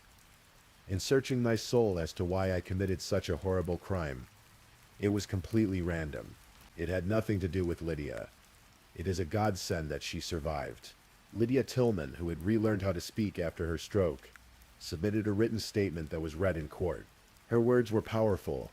"Travis Forbes, you caused me no harm." She was reclaiming her narrative, refusing to let him define her story. Though her physical recovery would take years, her spirit remained unbroken. Kenya's funeral was held on September 16, 2011, at Glory to Glory Christian Center in Aurora. Several hundred people attended the service, which was conducted in both English and Spanish to honor Kenya's heritage. Attendees wore pink and black, Kenya's favorite colors. Some wore Hello Kitty items in her memory. Maria Lee prepared a pink room in their home for Kenya. decorated with Disney princess posters and stuffed animals, perhaps trying to preserve the innocence of the little girl she'd once left behind in Honduras. The daughter she'd worked so hard to bring to America, the young woman whose life had been stolen just as she was beginning to bloom. Kenya was laid to rest at Hampton Memorial Estates in Denver. The family established the Kenya Mong Foundation to help other families dealing with missing persons cases, and to educate young women about safety and awareness. After Forbes' arrest, a fuller picture of his criminal history emerged, and it was deeply disturbing. At 17, Forbes had broken into 16 Fort Collins homes and businesses, stealing more than $15,000 worth of money and merchandise. When police searched his room, they found pairs of women's underwear that he had stolen and vandalized. Even while on probation for those crimes, Forbes was arrested for criminal harassment, caught carrying a knife, and violated curfew 43 times. In 2004, 2 female joggers in Highlands Ranch were hit by rocks thrown by Forbes. He was arrested and charged with assault. The pattern was clear. Travis Forbes had a specific hatred and aggression toward women that manifested in progressively more violent acts. The justice system had multiple opportunities to recognize the danger he posed, but he kept slipping through the cracks. His sentences too light, his probations too lenient, until finally his violence escalated to rape and murder. On July 13, 2017, Travis Forbes was found dead in his cell at the Limon Correctional Facility in Colorado. He had taken his own life. He was 37 years old and had been serving his sentence for 6 years. Reports indicated he had been on suicide watch and was being monitored closely by prison staff. Some speculated that guilt and shame had finally overwhelmed him. Others suggested it was a final act of control from a man who had always sought to control and dominate others. His death brought no closure to Kenya's family. Their daughter was still gone. Lydia Tillman was still recovering from physical and emotional trauma. Forbes' suicide was simply the end of a story that should never have been written in the first place. Kenya Mong was 19 years old when she died. She stood 4 feet 11 inches tall and weighed 115 pounds. She loved pink and Hello Kitty. She dreamed of working in broadcasting. She spoke both English and Spanish. She had lived in the United States for only 7 years, but she had embraced her new home with enthusiasm and hope. She was her mother's greatest achievement and her stepfather's beloved daughter. She was a sister, a girlfriend, a friend. She was a young woman with dreams and potential and a future that was stolen from her by a man who saw her only as prey. Her story is a reminder of how vulnerable we all are, how quickly a night out can turn into tragedy, how predators hide in plain sight, and how the justice system sometimes fails to protect us from those who mean us harm. But it's also a story about a family's love, about a mother who sacrificed everything to give her daughter opportunities, about a stepfather who searched tirelessly for answers, about a community that rallied together, and about a survivor named Lydia Tillman who refused to let evil win. When we remember Kenya Mong, we should remember her not as a victim, but as a person, a daughter who crossed borders and oceans to be with her mother, a young woman with dreams and ambitions, a soul who brought joy to those who knew her. Her life mattered, her story mattered, and by telling it, we honor her memory and remind ourselves to look out for one another, to trust our instincts when something feels wrong, and to never stop fighting for justice. Rest in peace, Kenya Mong. You deserved so much more than the world gave you. So if you're still awake, I'd like to know which of tonight's stories gave you chills the most. Was it the first story, the second, or the third? Meanwhile, let's move on to our fourth story. Story 4. Sometimes a single decision can change the course of a life forever. For 17-year-old Brittany Drexel, that decision was made in the spring of 2009, when she chose to defy her mother's wishes and embark on a spring break trip that would end in unimaginable tragedy. This is the story of a teenage girl who vanished into the night, and the 13-year search that finally brought answers to a grieving family. Brittany Marie Drexel entered the world on October 7, 1991. In Rochester, New York, born to teenage parents John Kayalglu and Dawn. Brittany's early life was marked by change when her mother married Chad Drexel, who lovingly adopted the infant girl and gave her his name. The family eventually settled in Chile, a quiet suburb of Rochester, where Brittany would spend her formative years. From birth, Brittany faced a medical challenge that would become part of her distinctive appearance. She was born with persistent hyperplastic primary vitreous in her right eye, a condition that required multiple surgeries throughout her childhood. Despite the best efforts of doctors, the eye remained blind and had a tendency to wander. To address this, Brittany wore specially tinted contact lenses that gave her eyes an unusual but striking look. Friends and family would later note that this distinctive feature made her easily recognizable. By the time she reached her junior year at Gates Chili High School in 2009, Brittany had blossomed into a popular, vivacious teenager with big dreams. She was known for her warm personality and infectious energy. Those who knew her described her as a doting big sister to her younger brother Camden, and she harbored aspirations of one day leaving her small town to pursue a career in fashion design. She had a particular interest in modeling, often talking about her dreams of working in the fashion industry. Brittany was in a relationship with a classmate named John Greco. Their relationship was the kind of first love that teenagers experience intensely and completely. John worked after school and on weekends, which would prove significant as spring break approached. The two were inseparable when together, constantly texting and calling when apart. But beneath the surface of this seemingly typical teenage life, there were tensions brewing at home. Brittany's mother, Dawn, was going through a difficult period. She and Chad were in the process of divorcing, and financial pressures were mounting. Dawn was struggling to keep the family home, and the stress permeated the household. For Brittany, who craved stability during this turbulent time, the situation at home made the prospect of escape all the more appealing. In April 2009, as spring break approached, Brittany came to her mother with a request. She wanted to go to Myrtle Beach, South Carolina, with some friends for the week. It was a common spring break destination, known for its miles of sandy beaches, warm weather, and the thousands of teenagers who descended upon it each year. Dawn's answer was immediate and firm. No. Her reasons were practical and rooted in parental concern. She didn't know these particular friends well. There would be no adult supervision on the trip, and beyond these logical concerns, Dawn experienced something that many mothers might understand but struggle to articulate: a deep, unsettling premonition that something terrible would happen if Brittany made that trip. I said, "There's no parental supervision," Dawn would later recall, and I said, "Something is going to happen to you." The refusals sparked arguments between mother and daughter. For several days, the tension in the household grew.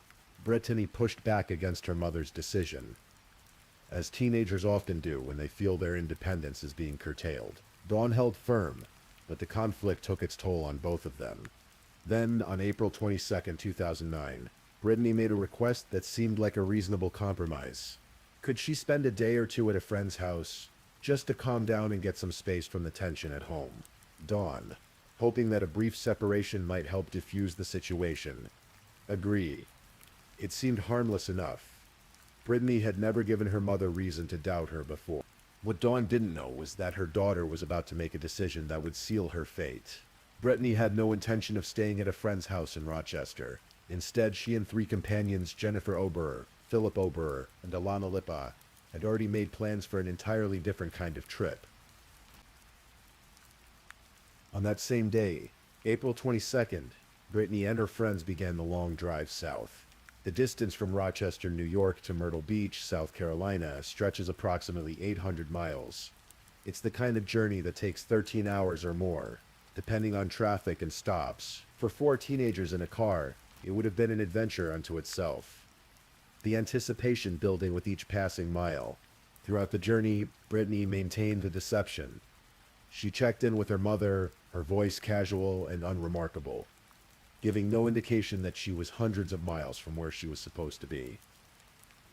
Dawn had no reason to suspect anything was amiss. The weather in Rochester had reached an unseasonable high of 83 degrees that week. When Brittany mentioned she was at the beach, Dawn naturally assumed she meant one of the swimming spots along Lake Ontario's shoreline. The group arrived in Myrtle Beach on the morning of April 23rd, checking into the Bar Harbor Hotel on North Ocean Boulevard. Brittany's sister Marissa later reflected on this period. "Me and my mom thought she was here in Rochester, but in reality she wasn't. Myrtle Beach in April is transformed during spring break. The permanent population of the city swells dramatically as thousands of college students and teenagers flood in, seeking sun, freedom, and the kind of memories that define youth. The main strip, Ocean Boulevard, becomes a river of humanity. Young people walking between hotels, restaurants, and clubs, the air thick with music and the salt spray from the Atlantic. For Brittany, those first days must have felt like freedom. She was away from the tensions at home, surrounded by friends, with the beach stretching endlessly before her. John Greco, who had stayed behind in Rochester because of work commitments, kept in constant contact with her. The two exchanged text messages throughout the day and evening, maintaining their connection across the distance. But something wasn't quite right about this trip. Looking back, Dawn Drexel would come to believe that Brittany had been specifically encouraged to come to Myrtle Beach. That perhaps she had been promised something. Dawn theorized that her daughter might have been lured with the prospect of something that appealed to her dreams. Perhaps a modeling opportunity, or some other enticement that would have been irresistible to a 17-year-old with aspirations of a bigger life.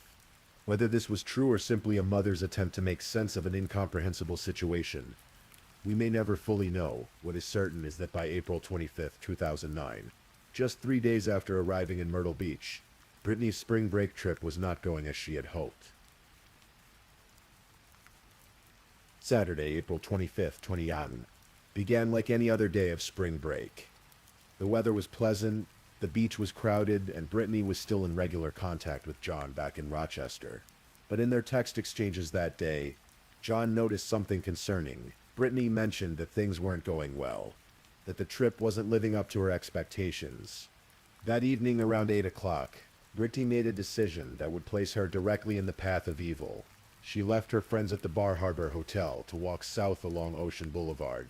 Her destination was the Blue Water Resort, about 1.5 miles away, where another friend from Rochester was staying. Peter Borozowitz was 20 years old, a nightclub promoter who knew Brittany from back home. He was staying at the Blue Water with several other young men: Anthony Schmitzy, Philip Watson, Keith Cummings, and Matthew Abrams. They had briefly met Brittany at Club Kryptonite the previous night, though most of them didn't really know her well. Security cameras at the Blue Water Resort captured Brittany's arrival. The footage shows a slender teenage girl with long blonde hair, wearing a black and white tank top, shorts, and flip-flops. She carried a beige purse, the kind of casual outfit that thousands of other teenagers wore. That night along the same stretch of beach, nothing about her appearance suggested what was about to happen. She looked like what she was, a 17-year-old girl on spring break. Brittany visited with Borozowitz and his friends for a while, though the exact nature of their interaction remains unclear. What we do know is that around 8:45 p.m., she left the Blue Water Resort. The security cameras captured this moment too. Brittany walking out of the lobby, heading back into the night. She began the walk back to her own hotel, texting with John as she went. Around 9 p.m., she sent him a message saying she was heading back to the Bar Harbor. It was a typical text from a girlfriend to her boyfriend, the kind of mundane communication that marks a relationship. Neither of them could have known it would be her last. Then suddenly the text messages stopped. John waited for her response, but none came. He sent another message, then another. His text went unanswered. Concerned, he called her phone. It rang, but Brittany didn't answer. Growing increasingly worried, John began calling Brittany's friends in Myrtle Beach. Had anyone seen her? Did anyone know where she was? The answers were troubling. No one had seen her. No one knew where she was. She had simply vanished during that walk back to her hotel. A walk that should have taken no more than 30 minutes along a well-lit, heavily populated stretch of road. Finally, desperate and frightened, John made the call he knew he had to make. He contacted Dawn Drexel. It was only then that Brittany's mother learned the truth. Her daughter had never been at a friend's house in Rochester. She had been in Myrtle Beach all along, and now she was missing. Dawn's world shattered in that moment. The premonition she had tried to prevent had come to pass anyway. Without hesitation, she called Chet and then the Rochester police, hoping they could quickly establish communication with authorities in South Carolina. Every minute felt crucial. Every passing hour increased the possibilities of what might have happened to Brittany. The police made repeated calls to Brittany's phone throughout the night. Every call went unanswered. Dawn and Chad sent text messages, pleading with their daughter to respond, to let them know she was safe. The silence was deafening. The Myrtle Beach Police Department began their investigation the following morning, April 26th. They quickly located the security footage from the Blue Water Resort and began interviewing the friends Brittany had visited. Peter Bruzewitz was identified as the last person known to have seen her before she left the hotel. He told police that after Brittany left, he and his friends had continued hanging out at the Blue Water. His alibi would eventually check out, though the intensive questioning led him to retain an attorney due to what his lawyer called repetitive questioning. For years, Bruzewitz would carry the weight of being the last known person to see Brittany Drexel alive. Investigators made a crucial discovery early in their investigation. Brittany's cell phone had continued transmitting signals after she stopped texting with John. The phone's location data painted a disturbing picture. The signals showed movement from Myrtle Beach heading south along Highway 17. The phone traveled approximately 60 miles south, moving through the South Carolina Low Country, a region of swamps, marshes, and sparsely populated areas, before the signal stopped completely near Georgetown, a small coastal town. This was not the pattern of a teenage runaway who had simply decided to disappear for a while. This was the pattern of an abduction. Within days, the case began to attract significant media attention. Dawn Drexel made the 13-hour drive south, arriving in Myrtle Beach determined to find her daughter. Initially, local law enforcement had been inclined to treat the case as a possible runaway situation. A teenager who had fought with her parents and might have taken off on her own. But Dawn's arrival, her insistence that something terrible had happened, and her appeals to the media helped shift the investigation into higher gear. On April 29th, multiple people reported seeing someone matching Brittany's description on a bus in Myrtle Beach, getting off on Ocean Boulevard. Police investigated these claims, but they led nowhere. Meanwhile, Brittany's family took the desperate step of depositing money into her ATM account, hoping that if she tried to access it, the transaction would provide a clue to her location. The account showed no activity. In the following weeks, police released the hotel's surveillance footage to the public, along with traffic camera footage from Ocean Boulevard. The Drexel family appeared on national television shows, including an appearance on Dr. Phil. The case was featured on America's Most Wanted. An age-progressed artist sketch was eventually created, showing what Brittany might look like as she got older. Her classmates held a graduation ceremony, where Gates Chili High School awarded her an honorary diploma, the first in the school's history. But despite the publicity, despite the searches, despite the thousands of tips that poured in, there were no solid leads. Brittany Drexel had seemingly vanished into thin air. As investigators dug deeper into the case, one name kept surfacing: Raymond Douglas Moody. A family member of Brittany's contacted law enforcement in 2011, suggesting they might want to investigate Moody, who was living in Georgetown, South Carolina, precisely the area where Brittany's phone signals had ended. Moody's background was deeply troubling. In 1983, while living in California, he had committed a series of horrific crimes against children. On a winter day in Vallejo, California, 8-year-old Carrie Harding was walking to meet a friend at a playground when Moody abducted her. He forced the child into his car and drove her to a construction site, where he subjected her to hours of sexual assault. Carrie would later describe how quickly it happened. Everything happened in the blink of an eye. He had me in his car and had driven away within seconds. But Carrie was one of 7 victims. Moody had systematically targeted young girls throughout Northern California. His youngest victim just 5 years old, his oldest 17. The crimes included rape, kidnapping, sodomy of children, while inflicting great bodily injury and assault with intent to commit mayhem. His violence was calculated and cruel. During one assault, a victim managed to notice a green military sticker on his car, a detail that would eventually lead to his arrest. In December 1983, Moody was convicted and sentenced to 40 years and 4 months in the California Department of Corrections. He should have remained behind bars until well into the 2020s. But California's prison system operates under different parole guidelines than many states. In 2004, after serving only 21 years, barely half his sentence, Raymond Moody was released on parole. A psychiatrist had determined he was no longer a threat to society. Carrie Harding, now an adult, watched in horror as her attacker walked free. He should have never been released, she told reporters. Why would the courts even take a chance with our children? Moody returned to his hometown of Georgetown, South Carolina, moving in with his elderly parents.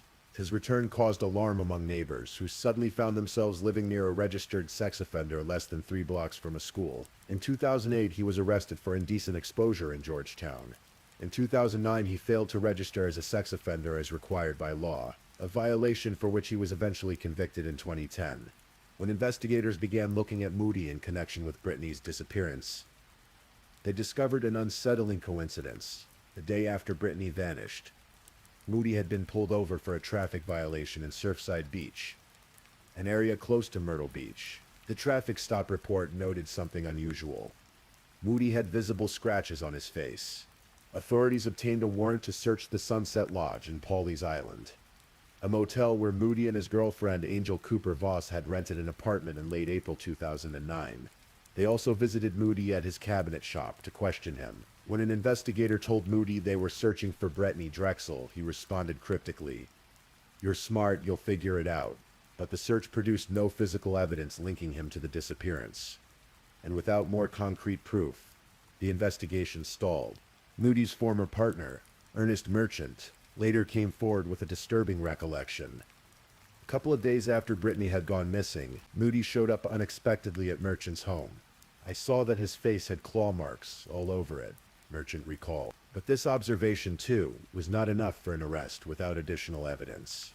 In 2016, 7 years after Brittany's disappearance, the FBI held a press conference that would send the investigation in an entirely different direction. They announced that they believed Brittany had been murdered shortly after her disappearance, and they revealed information from a prison informant that pointed to a different suspect. Taquan Brown, an inmate serving a 25-year sentence for manslaughter, came forward with the story. He claimed that shortly after Brittany disappeared, he had visited a stash house in McClellanville to give money to a man he knew. While there, Brown claimed to have seen a white teenage girl matching Brittany's description. According to his account, he witnessed violent activity in the house and saw what he believed to be Brittany's body being carried out, wrapped in a rug. Brown implicated Timothy Deshawn Taylor and Taylor's father in Brittany's murder. He claimed he had witnessed Timothy Taylor, a man known only to him as Nate, shoot Brittany twice with a double-barreled shotgun in a wooded area.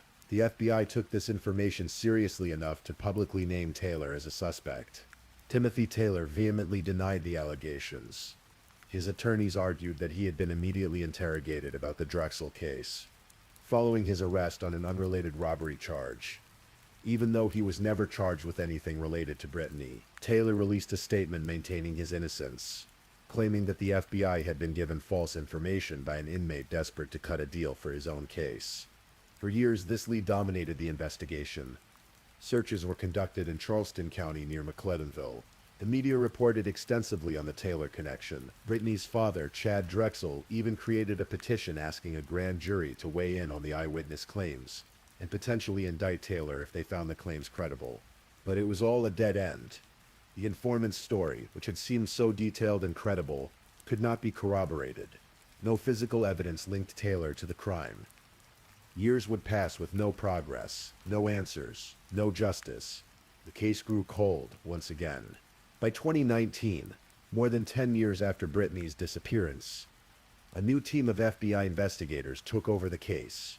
Rather than rely on informants or chase new theories, they decided to go back to the basics, the hard evidence that had been there from the beginning. FBI intelligence analyst Caleb Messer and Special Agent James Kavanaugh began a painstaking process of re-examining the cell phone data and surveillance footage. The technology for analyzing cell phone location data had advanced significantly since Using sophisticated new techniques, they were able to determine not just where Brittany's phone had traveled, but the speed at which it was moving. The analysis revealed something crucial. At approximately 9:15 p.m. on April 25th, 2009, Brittany's phone went from moving at walking speed about 3 to 4 miles per hour to suddenly moving at 55 miles per hour. This could only mean one thing. She had gotten into or been forced into a vehicle. The investigators then turned their attention back to the surveillance footage from Ocean Boulevard, specifically focusing on the time period when Brittany would have been making her walk from the Blue Water Resort back to the Bar Harbor Hotel. They were looking for a vehicle that appeared in the footage during that specific time frame, and that could have been heading south toward Georgetown.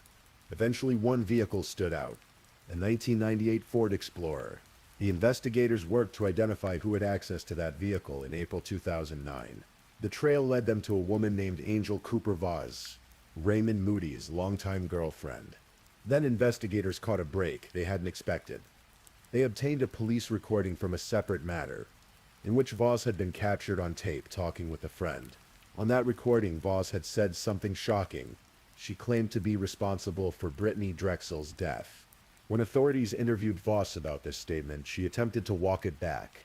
She claimed she had been drinking when the recording was made, and that her friend kept asking about Moody's involvement in the case.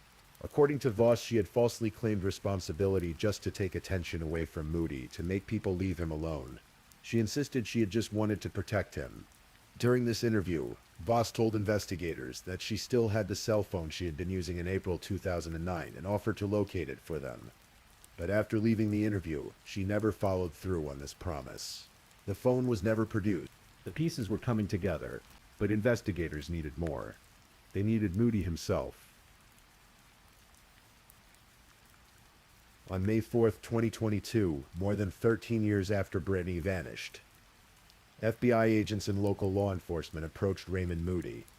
They informed him that both he and Voss were the subjects of the investigation into Brittany Drexel's disappearance and murder. They asked if he would be willing to sit down for an interview. Moody agreed.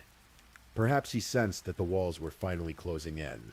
Perhaps he was tired of carrying the secret for 13 years. Perhaps he felt genuine remorse.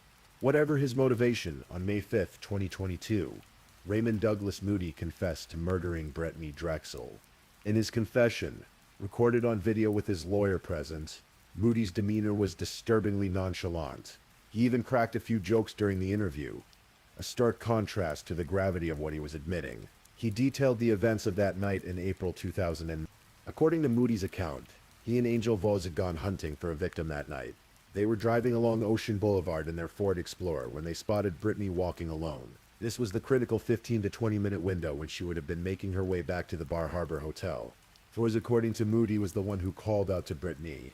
She offered the teenage girl a ride, promising to take her back to her hotel. Brittany, perhaps feeling the ache in her feet from walking in flip-flops, perhaps simply trusting in the apparent kindness of a female stranger, got into the vehicle. But instead of heading north back toward her hotel, Moody drove south. As they drove past the Bar Harbor, Brittany would have realized something was terribly wrong. Dawn Drexel would later reflect on this moment. When they drove past the hotel, she was probably like, "I'm in trouble." I couldn't imagine how scared she was. Moody drove approximately 40 miles south to a remote location near Georgetown, the Pole Yard boat landing on the Santee River. Voss took Brittany's cell phone and left, leaving the teenager alone with Moody at the isolated campsite. What followed was unspeakable. Moody raped Brittany, then strangled her to death. Throughout the attack, Brittany fought desperately for her life, scratching at her attacker's face and leaving the marks that would be visible the next day during his traffic stop. After murdering Brittany, Moody disposed of her cell phone in the North Santee River. Then he returned to meet Voss, telling her that Brittany had left with friends. In the middle of the night, Moody returned alone to move Brittany's body. He buried her in a shallow grave, just 4 feet deep, in a wooded area, about 10 miles north of the boat landing, approximately 2.5 miles from where he had been living. And there she remained, alone in the darkness, while her family searched desperately for 13 years. On May 11, 2022, following Moody's confession and with his cooperation in identifying the location, law enforcement officers made their way to that wooded area near Georgetown. They found what remained of Brittany Drexel. Her identity was confirmed through dental records and DNA analysis. On May 16, 2022, Georgetown County Sheriff Carter Weaver held a press conference to announce the devastating news. Raymond Moody had been arrested and charged with murder, kidnapping, and first-degree criminal sexual conduct. The charges alleged that the crimes had occurred on April 25, 2009, and that Brittany had been buried by the morning of April 26th. The day of the press conference, Brittany's family was taken to the site where her remains had been found. Dawn Drexel later described the moment. "I think I went numb again and I was just so angry." For Dawn, the discovery brought both relief and fresh anguish. After 13 years of not knowing, of hoping against hope that perhaps Brittany was still alive somewhere, of imagining every possible scenario, she finally had answers. But those answers confirmed her worst fears. Her daughter had been murdered within hours of her disappearance, had died terrified and alone, had spent 13 years in a shallow grave while her killer walked free. On October 19, 2022, Raymond Moody stood before a judge in Georgetown County. He pleaded guilty to all charges: murder, kidnapping, and first-degree criminal sexual conduct. The state dropped an obstruction of justice charge as part of the plea agreement. During the hearing, Brittany's family members spoke directly to Moody, finally given the chance to address the man who had destroyed their lives. Chad Drexel, Brittany's adoptive father, his voice thick with emotion, spoke of the 13 years of agony. 13 years later, I found out the horrible, disgusting, senseless way she was murdered. Every part of my being wants to say and do something about that.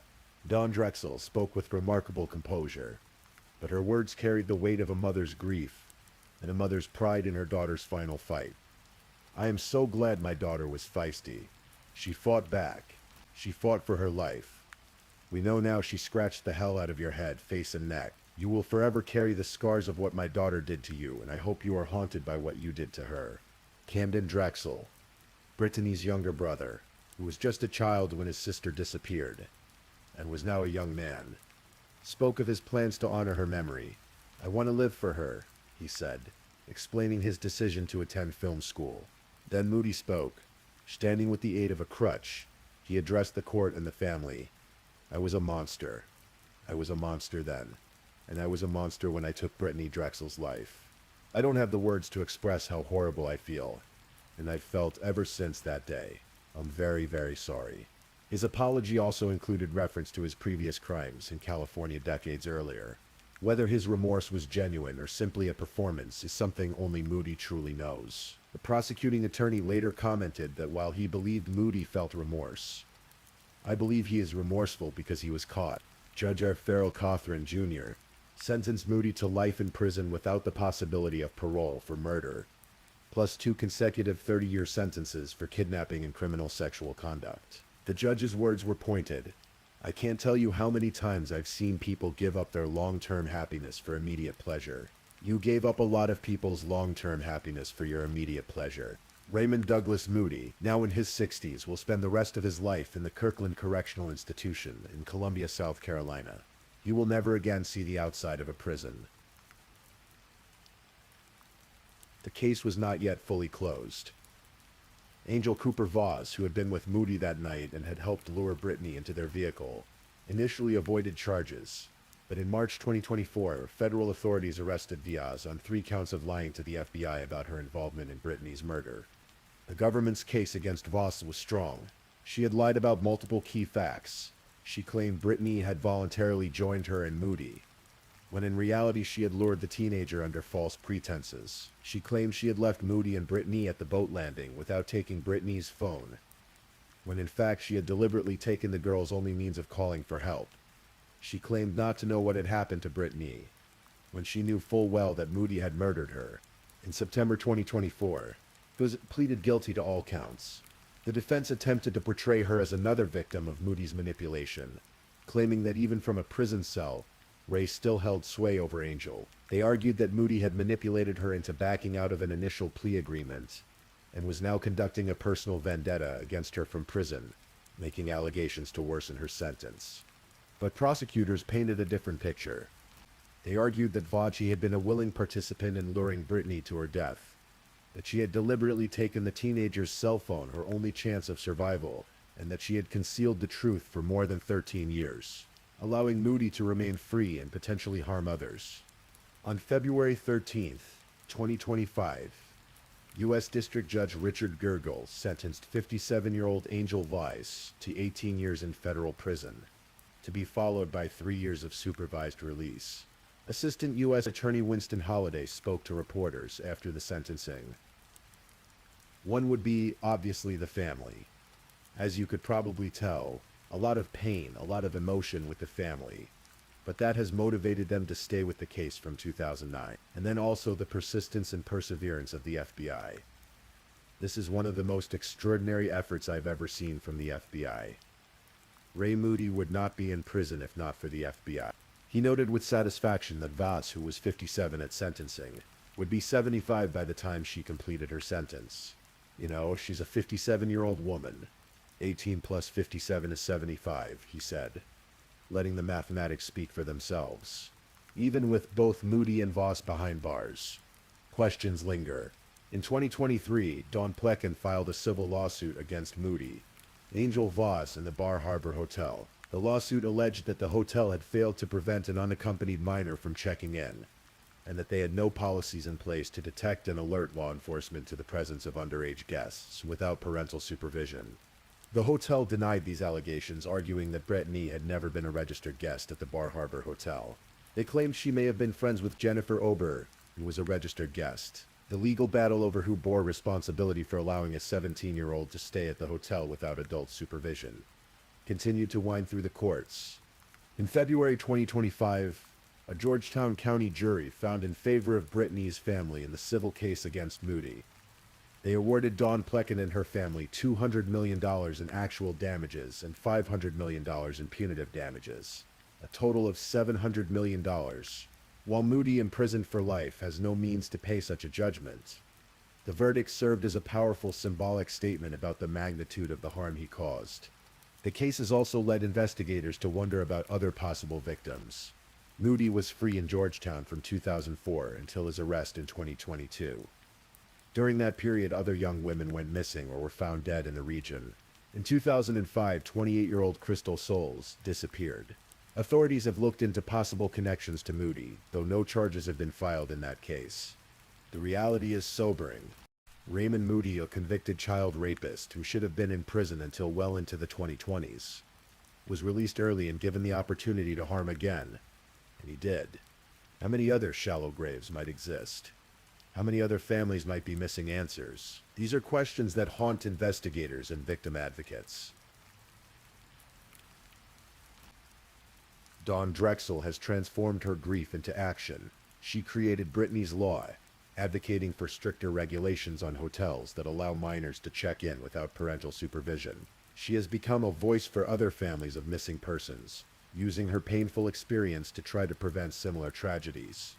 In interviews, Dawn has spoken about the guilt she carries, the weight of having said yes when Brittany asked to stay at a friend's house, the what-ifs that plague every parent who has lost a child.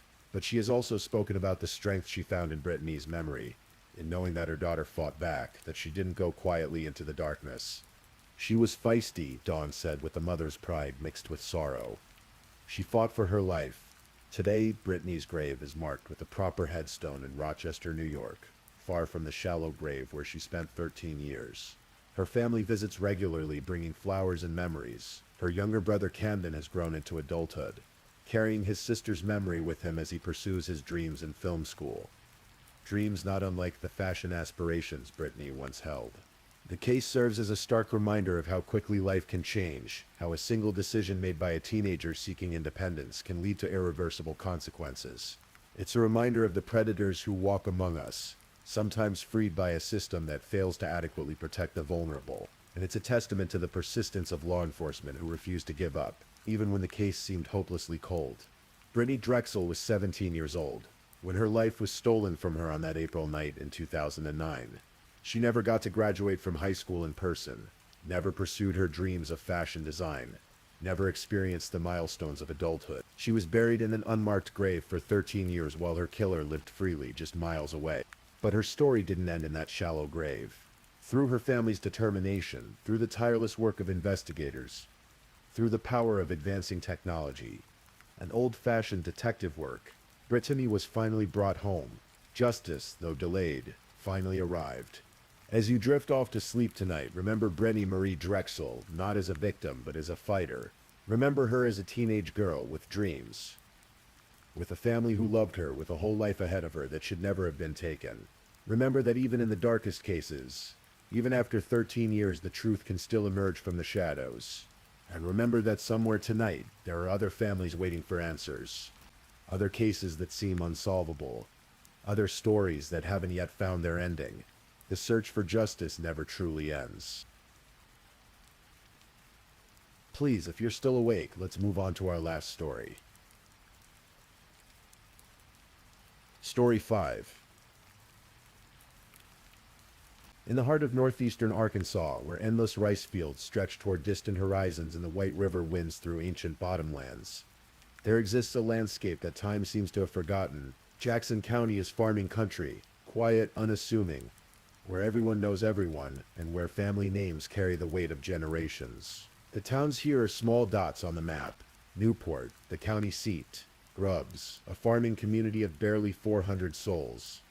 Tuckerman, where high school graduating classes rarely exceed 50 students. It's the kind of place where people leave their doors unlocked, where a wave from a passing truck is as natural as breathing, where the most exciting event might be Friday night football or the annual Depot Days festival celebrating the town's railroad heritage. The land is flat and fertile, cleared from forest and swamp by early settlers, transformed into some of the most productive agricultural acreage in the South. Rice and soybeans dominate the landscape now, their neat rows extending as far as the eye can see. In this close-knit world, Sydney Claire Sutherland had built a life full of promise and purpose. Born on September 18, 1995, in Jonesboro, Sydney, grew up on her family's farm in Grubbs, surrounded by love and the rhythms of rural life. Her parents, Diane and Maggie Sutherland, raised her alongside her two older brothers, Tyler and Sam, in a household where hard work and kindness were taught by example. The Sutherlands were the kind of family that formed the backbone of these small Arkansas communities. Decent, hard-working people whose roots ran deep in the red Delta soil. From an early age, Sydney possessed something that set her apart. Those who knew her always remarked on it. A genuine warmth, an authenticity that couldn't be manufactured. At Tuckerman High School, where she graduated in 2014, Sydney was more than just another student. She was active in the Spanish Club, Beta Club, and Key Club. She played softball for the Tuckerman Bulldogs, earning the title of Outstanding Senior, but what people remembered most wasn't the activities or the accolades. It was her outgoing, sweet personality, the way she made everyone feel seen and valued. Her senior yearbook quote captured the philosophy that would guide her short life. The meaning of life is to find your gift. The purpose of life is to give it away. And Sydney lived those words. After high school, she attended Arkansas State University at Newport, determined to build a career in healthcare. In July 2018, she earned her licensed practical nurse certificate.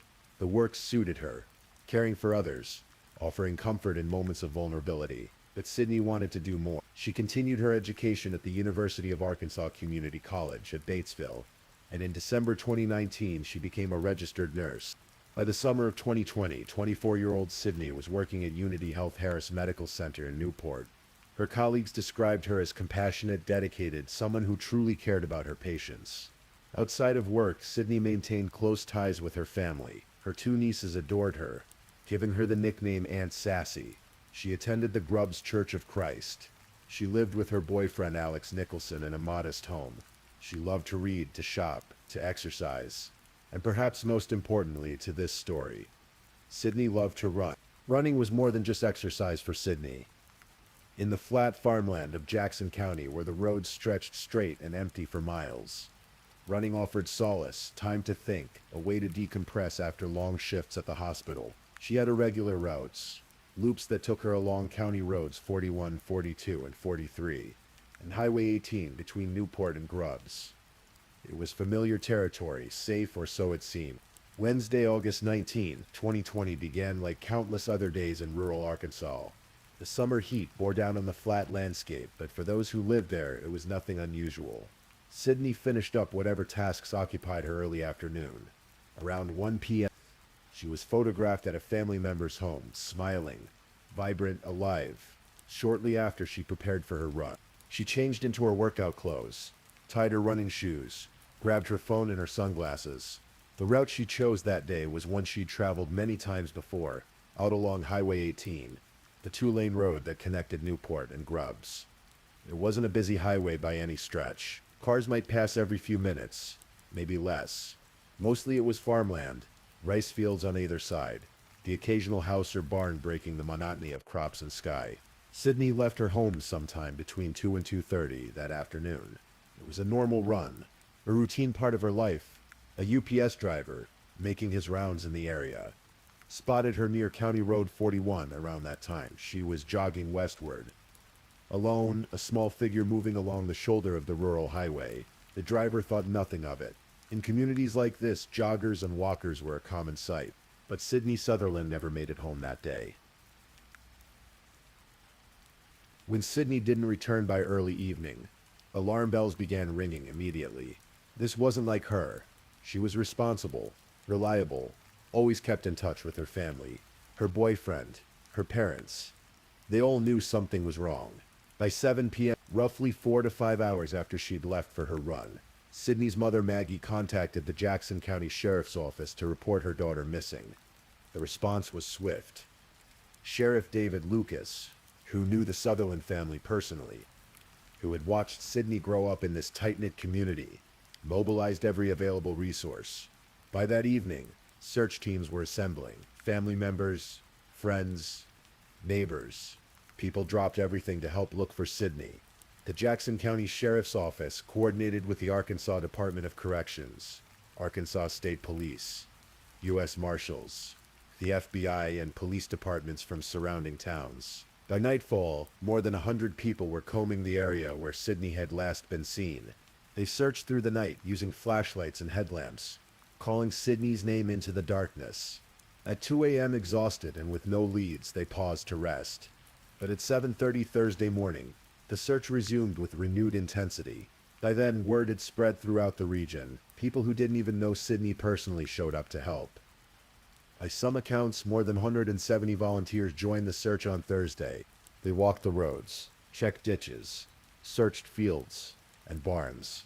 Helicopters from Arkansas State Police flew overhead, scanning the landscape for any sign of the missing woman. Search dogs from the Arkansas Department of Corrections tracked through the area, but hour after hour passed with no trace of Sydney. Then Thursday evening came the first break, though it offered no comfort. Searchers found Sydney's iPhone in a field approximately a quarter-mile from her home, just off Highway 67. The phone's location suggested she had made it a certain distance along her route before something happened. Nearby in a barn a few hundred yards from where the phone was discovered, investigators found a pair of broken sunglasses that belonged to Sydney. The discoveries were ominous. Why would Sydney's phone and glasses be separated from her like this? The implications sent chills through the search teams. And Sydney's family, this was no longer just a missing person case. Something terrible had happened. Throughout all of this, local residents were questioned. Investigators asked anyone who might have been in the area on Wednesday afternoon to come forward, to share whatever they might have seen. Among those interviewed was a local farmer named Quake Llewellyn. He told investigators that yes, he had been in the area. He'd been driving his truck, checking on rice fields and irrigation wells, routine work for a farmer. He said he'd seen Sydney jogging along the road, but hadn't thought anything of it. Just passed her by, he claimed. He couldn't offer any additional details.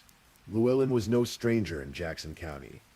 In fact, his family was well respected, even prominent. The Llewellyns operated a large farming operation, Favin Certain 800 acres across 4 counties: Jackson, Independence, Poinsett, and Craighead.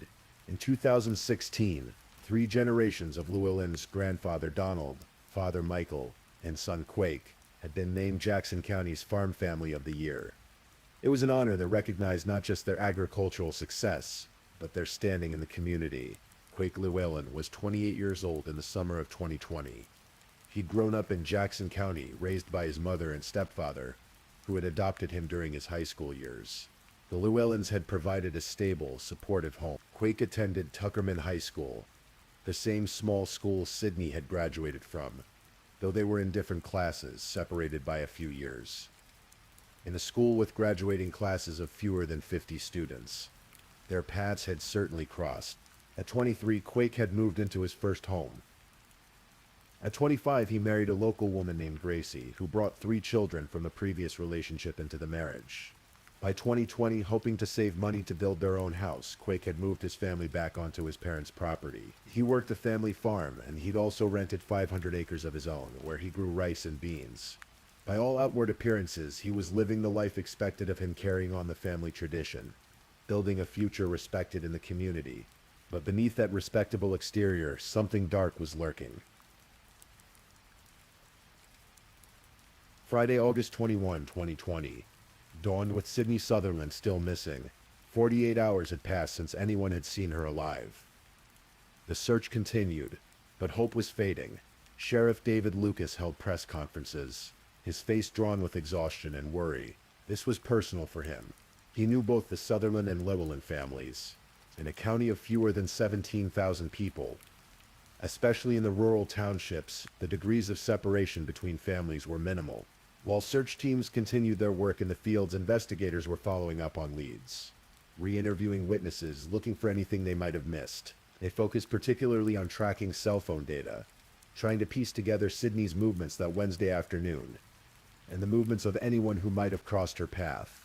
Advanced technology provided crucial information. Investigators discovered that Sydney's iPhone had been equipped with location tracking. They could see where it had been on the afternoon of August 19, up until the point when it was either turned off or the battery died. But more importantly, they began looking at the cell phones of people who had been in the area. Quake Llewellyn had voluntarily allowed investigators to search his phone. He seemed cooperative, even joining the search efforts on Thursday morning, standing alongside neighbors and volunteers as they looked for Sydney. But something had struck Maggie Sutherland as odd when she encountered Llewellyn during the search. She later told investigators that his behavior seemed off, though she couldn't quite articulate why. A mother's instinct, perhaps, sensing something wrong. When investigators examined Llewellyn's phone more closely, they made a startling discovery. He had a geolocation app called Life 360 installed, a family tracking app that many people use to keep tabs on their children's or spouse's whereabouts. The app kept detailed records of movement, and according to those records, on Wednesday afternoon, August 19, Quake Llewellyn's phone had been within 3 yards, just 9 feet of where Sydney Sutherland's phone had stopped transmitting. That wasn't all. The app showed Llewellyn's movements throughout that afternoon and evening. After the incident near where Sydney's phone went dead, his phone traveled approximately 2.36 miles away to a different location. A rice field. His phone had remained there for a period of time before returning to his home. The circumstantial evidence was mounting, but investigators needed more. They obtained search warrants for additional data from AT&T, Facebook, and Life 360. Meanwhile, they asked to search Llewellyn's 2019 GMC Sierra pickup truck. Both Quake and his father gave permission. Inside the truck, investigators found what appeared to be blood in the cracks of the tailgate and on the tailgate itself. It wasn't a large amount. Someone had made attempts to clean it, but blood is difficult to completely remove. Even small traces can be detected. Investigators also requested surveillance footage from Llewellyn's mother's home, where the family had been living. The family cooperated fully. In fact, it was Llewellyn's mother who voluntarily contacted detectives to provide the footage. When Llewellyn's wife Gracie reviewed the footage with investigators, she pointed out something significant. A dent on Quake's truck that appeared in footage from August 19. A dent that had not been there that morning. In the surveillance video, Quake could be seen wearing a particular style of shoes.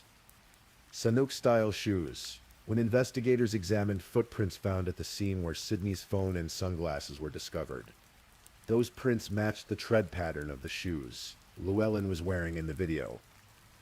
During a search of his mother's home, investigators recovered those exact shoes.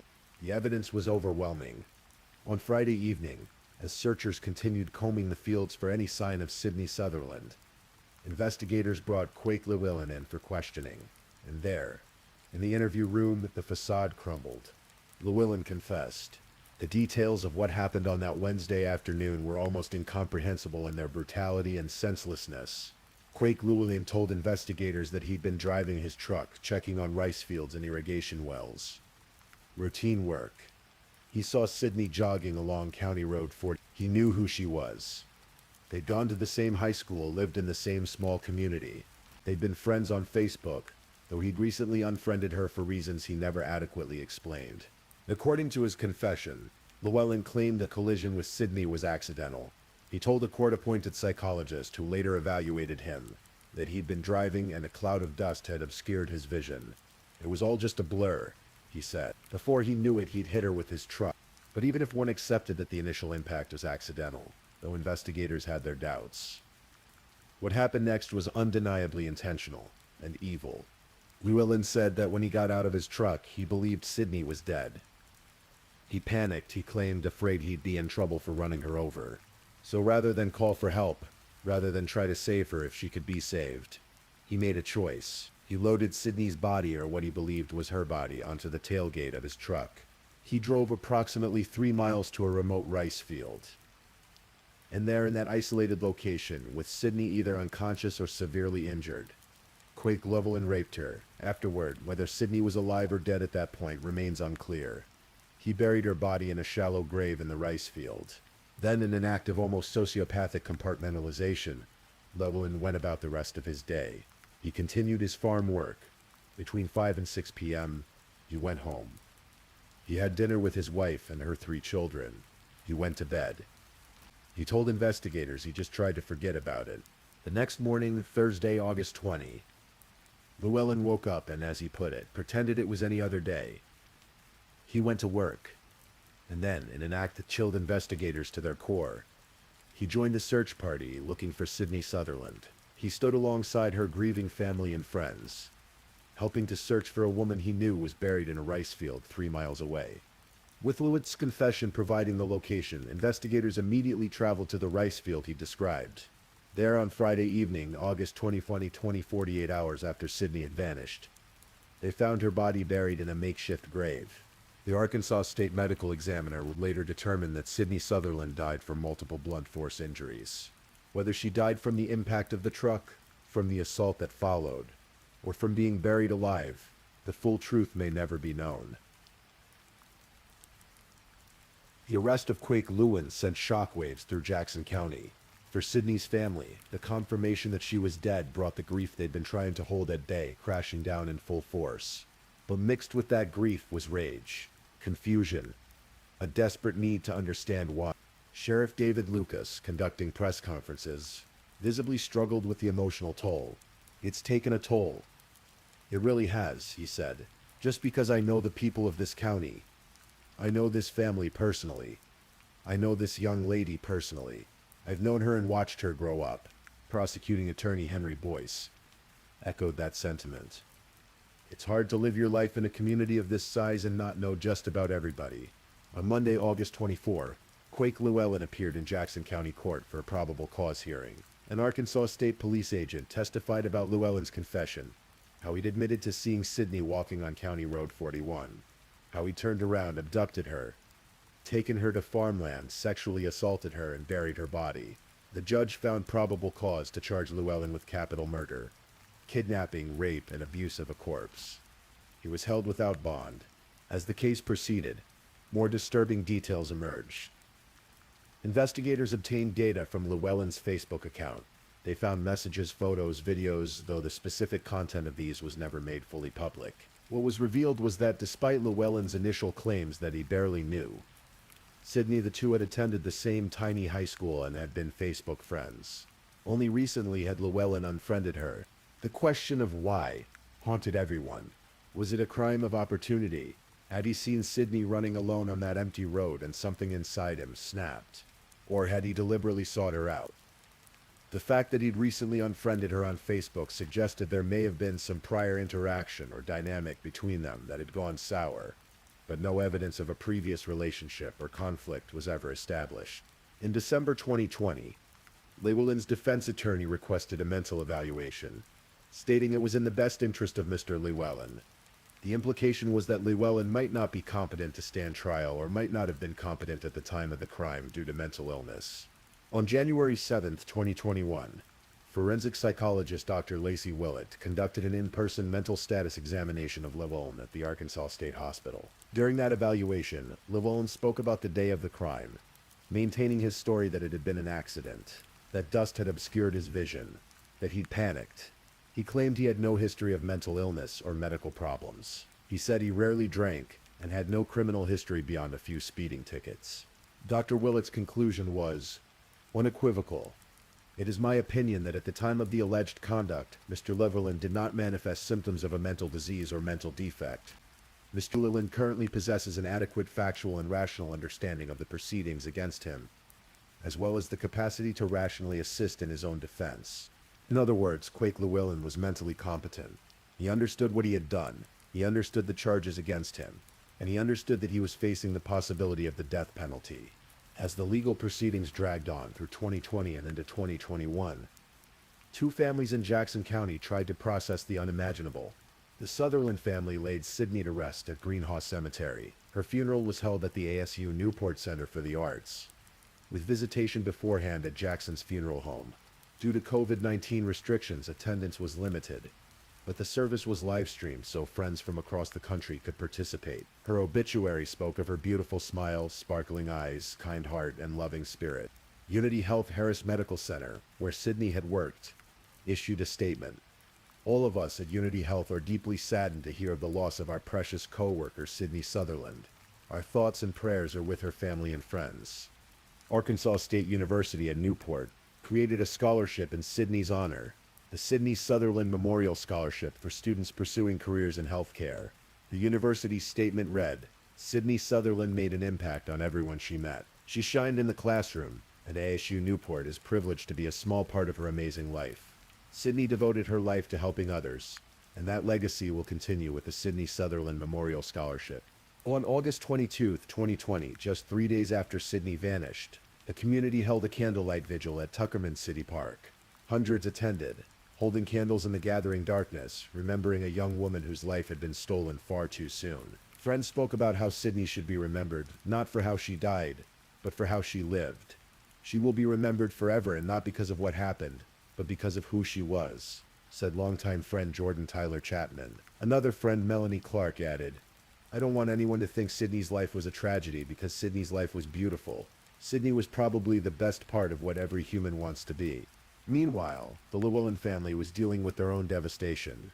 Just 5 days after Quake's arrest, his wife Gracie filed for divorce. Initially, the complaint cited abuse, contempt, and neglect, though her attorney later clarified that this was antiquated language, and there had been no physical abuse.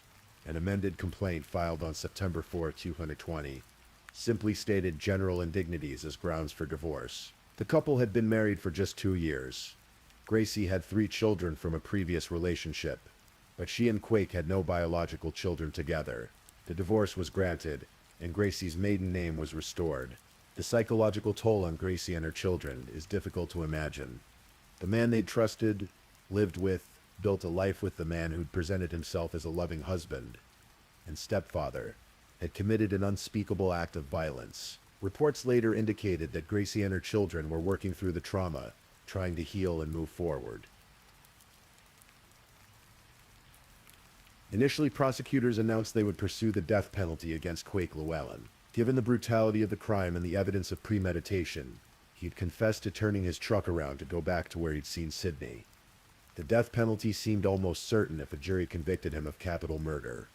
But securing a conviction at trial would mean putting the Sutherland family through a harrowing ordeal. They would have to sit through testimony detailing exactly what had happened to Sydney in her final moments. They would have to see autopsy photos, hear forensic evidence, relive the trauma over and over. And even if Llewellyn was convicted and sentenced to death, Arkansas death penalty cases typically dragged on for years, sometimes decades, through appeals. The family would never truly have closure. In August 2021, the case was moved from Jackson County to neighboring Lawrence County after the court ruled that extensive pretrial media coverage had made it impossible to seat an impartial jury in Jackson County. The case had drawn national attention, with coverage in major media outlets and true crime podcasts.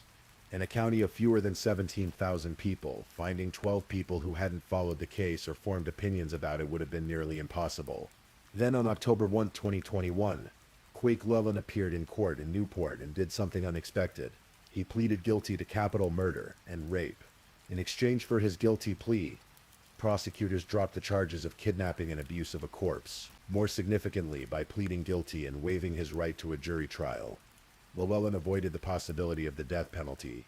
Instead, he was sentenced to life in prison without the possibility of parole. The plea deal had been approved by Sydney's family. This was crucial. Despite their rage, despite their grief, the Sutherlands understood that agreeing to the plea deal meant Quake Llewellyn would never breathe free air again, would never have a chance at parole, would die in prison, and perhaps most importantly, it meant they wouldn't have to endure a lengthy trial and years of appeals. Prosecuting attorney John D. Petty issued a statement.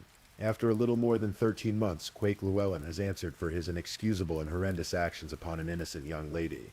It is the hope of this office that the Sutherland family can now have some closure and sense of finality. No length of incarceration, no punishment available under the law will ever be sufficient to provide retribution for the deeds of the evil mind that perpetrated these heinous acts. This outcome ensures that Quake Llewellyn will never again breathe free air, and that the Sutherland family will not have to suffer the renewed trauma of appeal after appeal that accompanies death penalty cases. Llewellyn's defense attorney, Bill James, also spoke about the plea deal. My client and his family are glad this is over. It started out as an accident and just kind of went bad from there.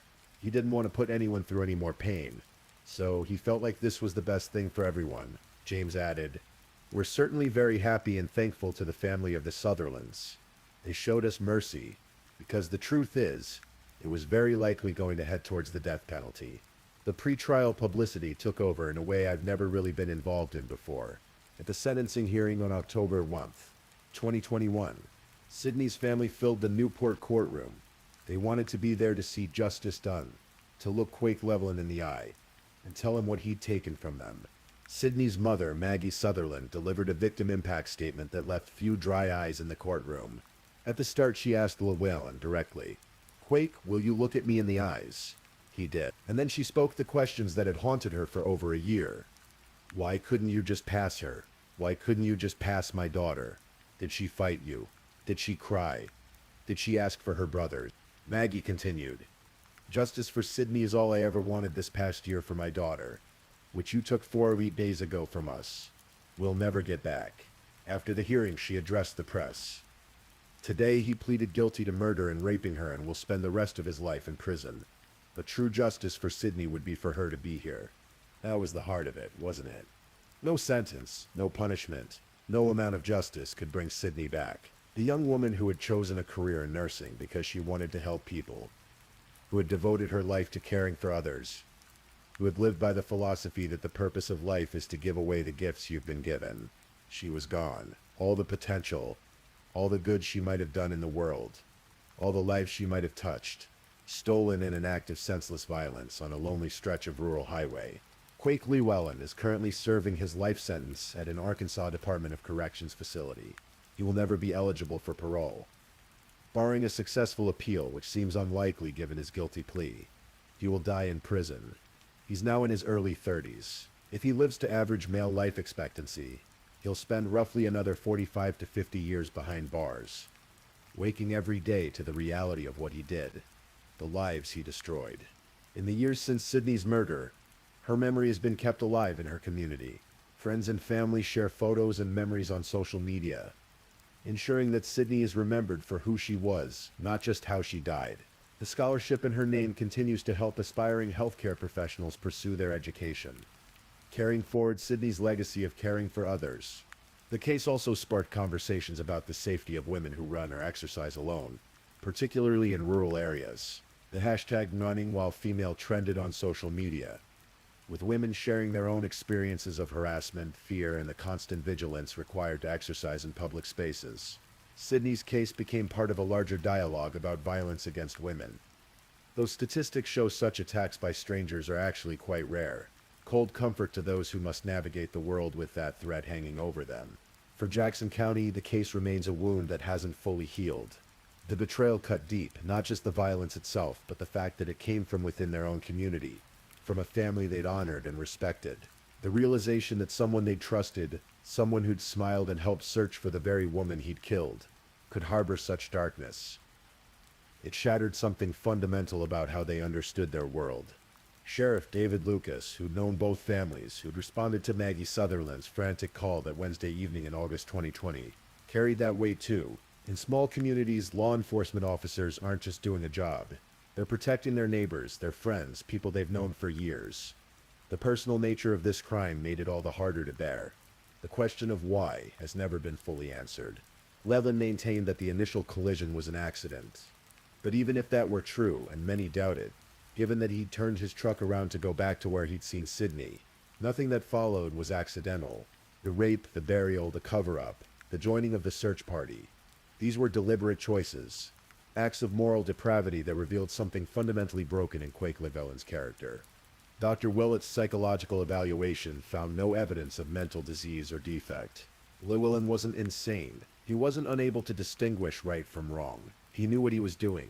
He simply chose to do it anyway. And that perhaps is the most terrifying aspect of this case. There's no easy explanation, no diagnosis that makes sense of it. Sometimes evil exists without reason, without justification, without explanation. On a warm evening in late summer, when the sun hangs low over the rice fields of Jackson County, casting everything in golden light, you can almost imagine Sydney Sutherland jogging along those quiet roads, a young woman with her whole life ahead of her, her feet rhythmically striking the pavement, her breath steady, her mind perhaps wandering to her plans for the evening, or thinking about patients at the hospital, or simply enjoying the peace of the moment. Those roads are still there. The rice fields still stretch to the horizon. The small communities of Newport Grubbs and Tuckerman continue their quiet existence, bound together by family ties and shared history. But something has changed. An innocence has been lost. The doors that once remained unlocked might now have deadbolts. The women who jog along those rural highways might look over their shoulders more often, might carry pepper spray, might tell someone exactly where they're going and when they expect to be back. Sydney's family continues on, as families must, carrying their grief like a weight that never quite lifts. Her brothers Tyler and Sam, her nieces who called her Aunt Sassy, her parents Diane and Maggie, her boyfriend Alex.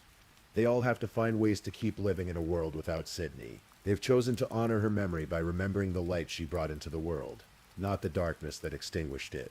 And in that choice, perhaps, there's a kind of victory. Quake Llewellyn took Sydney's future, but he couldn't take her past, couldn't erase the impact she'd had on the people who loved her, couldn't diminish the good she'd done in her 24 years. The scholarship that bears her name will help dozens, maybe hundreds of future nurses pursue their calling. Those nurses will care for thousands of patients over their careers. In that ripple effect, Sydney's gift, her compassion, her desire to help others continues to spread outward, touching lives she'll never know. That was what her senior quote had promised. The meaning of life is to find your gift. The purpose of life is to give it away. Sydney found her gift in caring for others. She was still in the early stages of giving it away when her life was cut short. But through the scholarship, through the memories shared by those who knew her, through the conversations her death sparked about women's safety and violence prevention, Sydney's gift continues to be given. It's not the way it should have been. It's not justice in any meaningful sense, but it's something, a small light persisting in the darkness, a reminder that even in the face of senseless tragedy, even when confronted with the worst that humanity can produce, there remains goodness worth fighting for, worth remembering, worth celebrating. Sydney Claire Sutherland was born on September 18, 1995. She died on August 19, 2020 at the age of 24. For 408 days, her family waited for justice. On October 1, 2021, they received as much justice as the legal system could provide. But the real justice would be for Sydney to still be here, still caring for patients, still running along those country roads, still bringing her light into a world that desperately needs it. That justice will never come. And so we do the only thing we can. We remember. We tell her story. Not just the tragedy of how she died, but the beauty of how she lived. We honor her memory by carrying forward the values she embodied. Kindness, compassion, dedication to helping others. The simple grace of a Ingham spirit. The rice fields of Jackson County grow and are harvested in their endless cycle. The White River flows on, as it has for thousands of years. Life continues in those small Arkansas towns, with all its joys and sorrows, triumphs and tragedies. And somewhere in that landscape of memory and loss, Sydney Sutherland's light still shines, diminished but not extinguished, a reminder of what was, what might have been, and what we owe to those we've lost. Thank you for listening to tonight's true crime story. Rest peacefully knowing that another story awaits you next time, ready to accompany you on another journey toward restorative sleep. But if you're still awake, don't forget to like and subscribe so you don't miss our next true crime stories. And until next time, stay safe and take care. Good night.